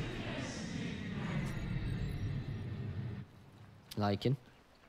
He's now got a TP scroll available as well if he wants to join his allies in this battle on the top lane. But his efforts are better spent pushing out the bottom lane for now. Forcing back rotations from Portal Esports.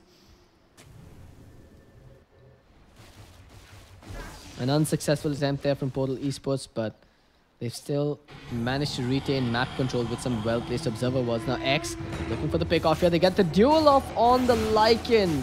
Where are those Necronomicon units going though? They've just... Okay. That's third world micro problems. He started doing work on the tier 3 tower. He really doesn't care about what's happening to himself. He's just creating space with his hero while doing damage on the tier 3. But backdoor region is kicked in. And heck, he even manages to TP out. That's... I don't know. Someone make a Benny Hill video out of that. That was nonsense. His creeps are still in the base.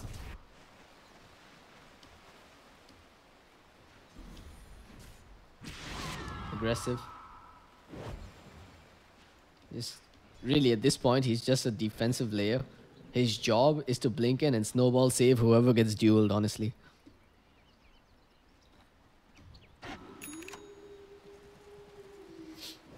Arrow en route to that pipe as well. That's going to be another layer of defense that they're going to have going up against that Death Prophet. And more importantly, the Jakiro at this point. It's 34 minutes in, and I believe the Aegis has been reclaimed here by Roshan, so it's go time here for Dope Gaming. If they want to try and take some objectives, now is the time. It's also daytime, a minute and a half till the natural night kicks in, and there's no darkness for another 7 seconds. Yeah, they've just missed one window of opportunity, probably because they didn't take the rush timer down. But... nonetheless, they're still in a cushy spot. That net worth graph, it's only 4k apart at this point, and that really means nothing 34 minutes in.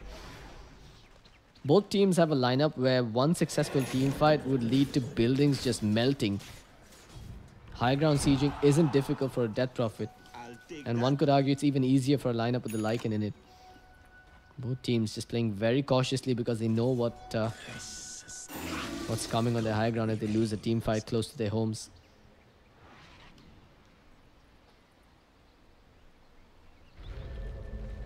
11. Just leaving that momentum on the bottom lane while his allies keep pushing out the middle lane. It's really about who slips up first at this point. Lycan, the moment the darkness is popped, he pops a shape shift and just beats the hell out of there.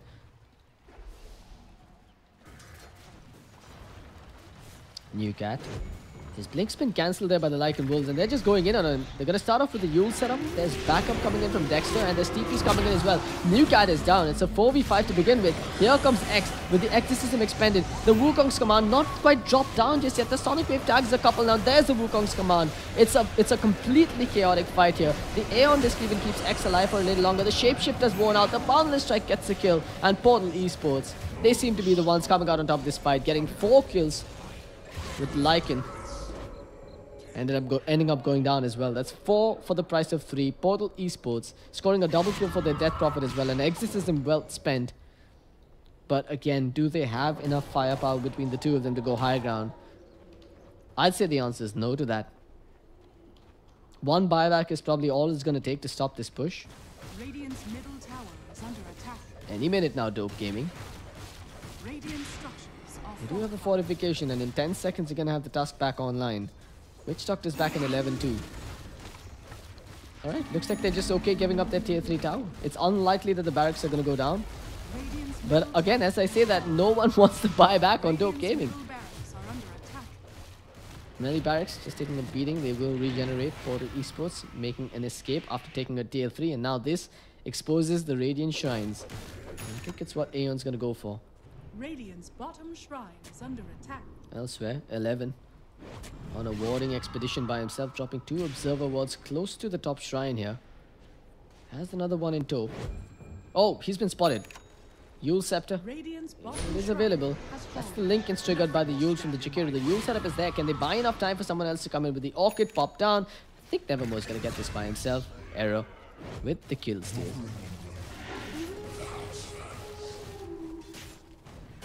They've got to know that this ward's placed here now. Should see sentry wards being called out soon enough. Heck, it might even be time for a gem on the side of... well, honestly, I think you probably want to pick up the gem on the side of Portal Esports at this point. Oh, okay, that's a biggie.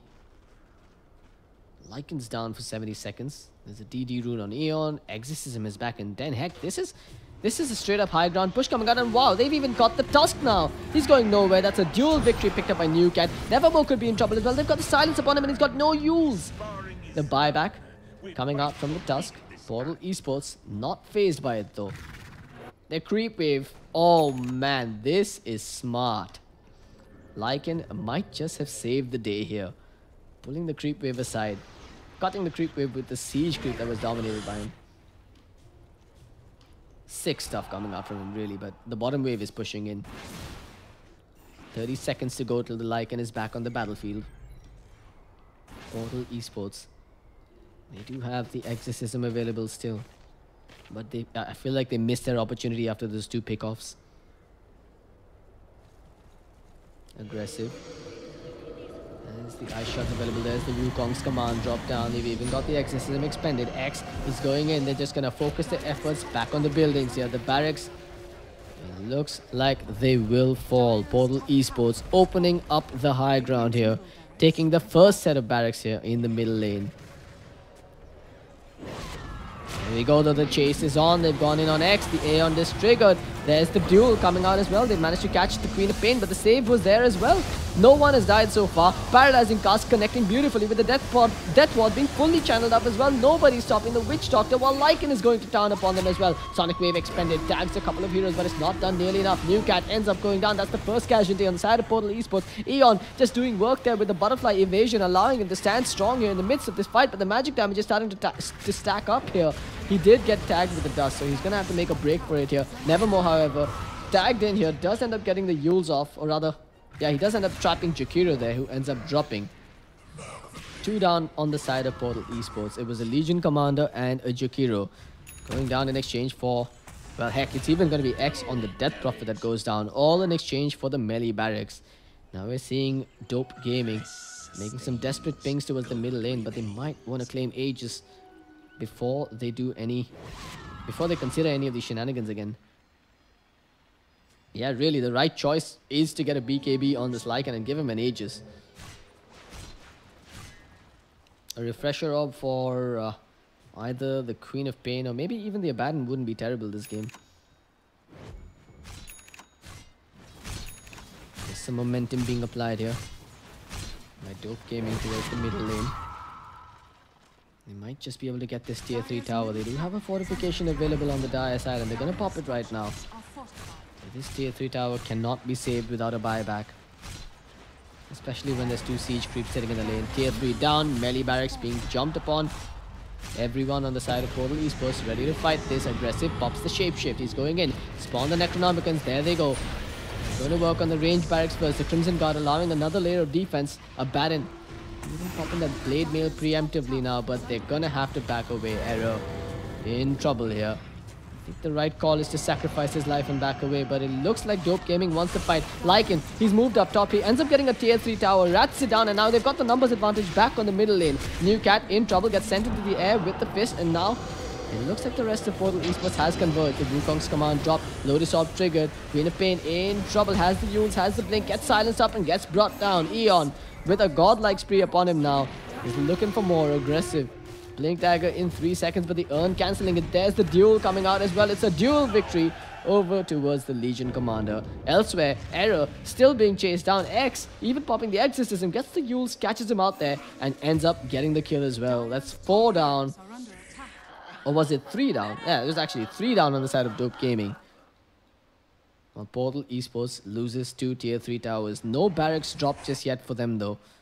But with the exorcism down for 100 seconds, the question is, will Portal Esports look to breach high ground again, or are they just going to go back for map control? Post switch, they'll claim an Aegis.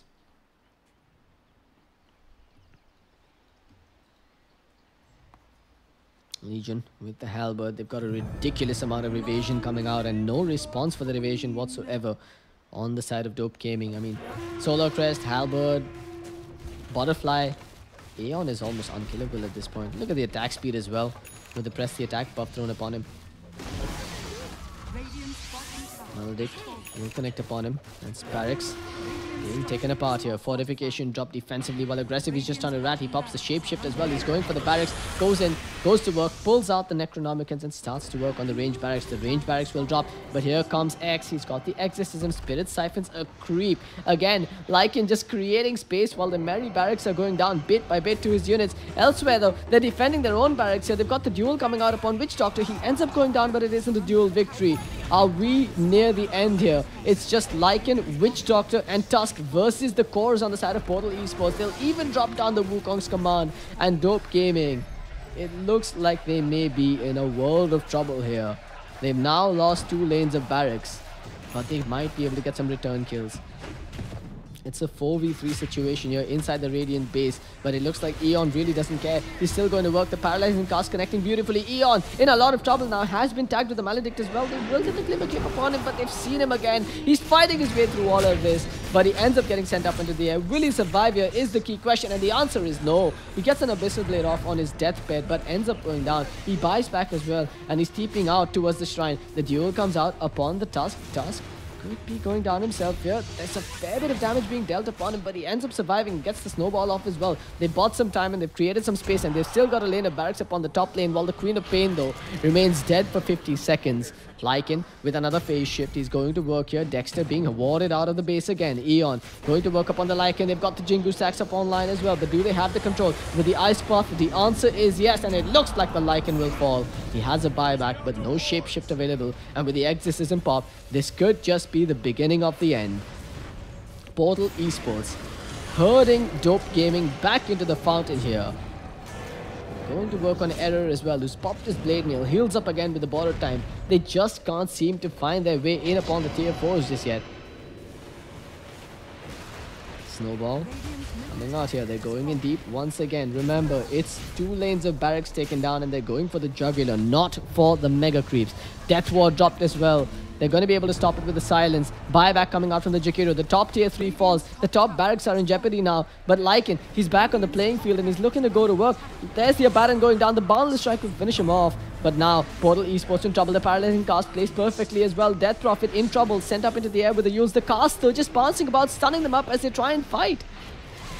They body blocked that Monkey King. Remember, this will be a dieback upon him. He's gonna be down here. There's no way he survives this. He's trying to lifesteal his way through everything, but he's down. 120 seconds without the Monkey King. And 30 seconds without the Exorcism. Heck, they've even lost the Legion Commander now. Can Dope Gaming just go in and end this game? They do have a small window of opportunity. Actually, a big one now if they claim the Aegis as well. This game, ladies and gentlemen, is far from over. And honestly, I still don't know who's going to come out on top.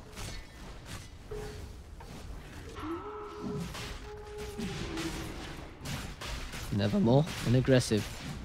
We got an Aegis, a Cheese, and a Refresher Shot to work with this time around. And they've also got an MKB finished up on the Monkey King. Oh, sorry, on the Lycan. So All that evasion means diddly squat now for Portal Esports. This is it. 70 seconds with an Aegis, with a cheese, and with a refresher orb. Can Dope Gaming finish this off, or can Portal Esports mount a successful defense? Buyback from the Legion Commander, but there's no buyback coming out from the Monkey King, and there won't be one either. Barracks taking a beating, and back to region has now worn off as well. That's another lane of Barracks secured here by Dope Gaming. They're actually doing it. Exorcism popped by X. He's trying to fight his way through. This gets a Spirit Siphon, but just can't lock anyone down. They've even lost the Jakiro for 90 seconds. Portal Esports fighting with a major numbers disadvantage here, going 3 versus 5. And they're in a world of trouble, honestly.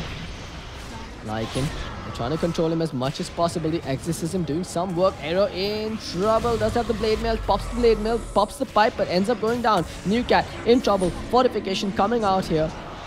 There's the Cyclone coming out once again. Exorcism just about to wear off. That's the Aegis taken away from the Queen of Pain. Remember, she's going to come back for round 2 here. And has a refresher up for 2 Sonic Waves as well. Pops Sonic Wave number 1. Has the refresh. Doesn't pop it. They will get the kill on the Legion Commander. He's down for 103. And before the Monkey King even respawns, Dope Gaming have claimed Mega Creeps. What the hell just happened? Ancients in trouble though. They've lost their tier 4s in their own base. They have to defend.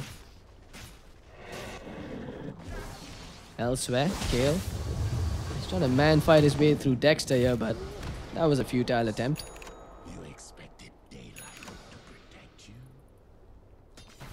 This is bad for Portal Esports. They're now dealing with Mega Creeps, and they really don't have too many responses to the hordes of creep waves that are going to be pushing into their base. Monkey King even got rid... Okay, never mind. He actually still has his Battle Furies. That's literally the only thing they've got. Like, oh no! Aeon! Goofing that up. Abyssal's a creep. He had the DD rune and might have just got that kill, but now he's going to end up going down. And once again, he doesn't have a buyback. That's it. That's the end of the game right there. I just don't see a scenario in which Portal Esports can defend this. Death Prophet. Unfortunately, it disconnects, but that's it. They're actually going to call GG here. Portal Esports. They know they've been beat. Dope Gaming taking a victory. 48 minutes in against all odds. It's a rather anticlimactic finish, but the game itself was truly an action-packed one. Look at this, 48 minutes in, 46-41. I need to go get myself a cup of hot water here and call it a night. I hope you guys have enjoyed watching tonight's ESL India Premiership match. And big congratulations to Dope Gaming for taking victory here. I'll see you guys around. This is CloudX, signing out.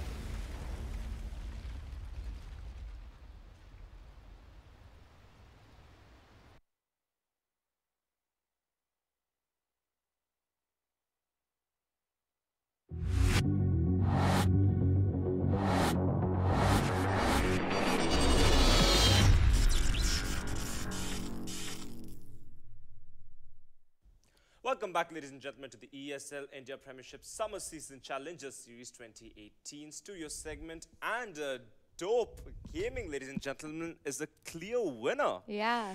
So, congratulations to Dope Gaming. And anything you want to say about this, Anji? I mean, I'm really a little bad for Portal Esports. I mean, even last year they had a similar scenario and they couldn't make it to the Masters League. And this year I was hoping to see them because, like I mentioned when we started this segment, that India versus Pakistan is always like that high trigger element to have some great games. But Dope from Mumbai doing exceedingly well there. A few players known to me. I play with them sometimes, and they are exceptionally good players. I'm excited to see them in the Masters League in the fall season if they make it through. Plus, I think the name Dope Gaming sounds pretty dope to me. Yeah. Well, congratulations. Victory goes to India. Congratulations again, Dope Gaming, to you. And that's it, ladies and gentlemen. That's it for tonight. Do follow us because we are here every day. And, well, this is the ESL India Premiership Summer Season Masters. I would say the Challengers Series 2018 that is brought to you by Northern Gaming and ESL. And, well, sponsored by Omen by HP, HyperX, and Intel. So, bye-bye.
They say gaming is easy. They say this is not a job.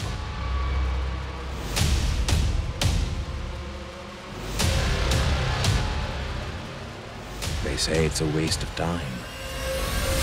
But we kept at it. Got better.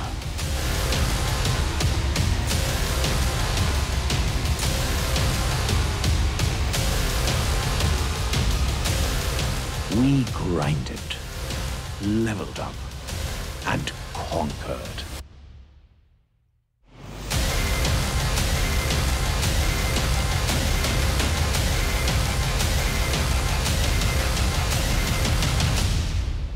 We are gamers. We are the ESL India Premiership, powered by Omen by HP.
That was beast.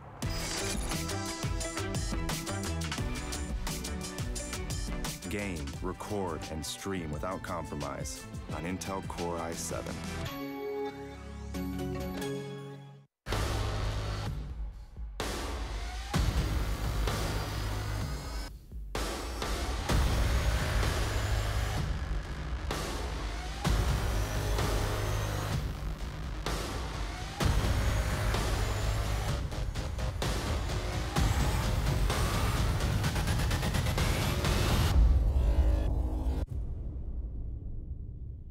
The ESL India Premiership 2018 has 3 seasons: summer, fall, and winter.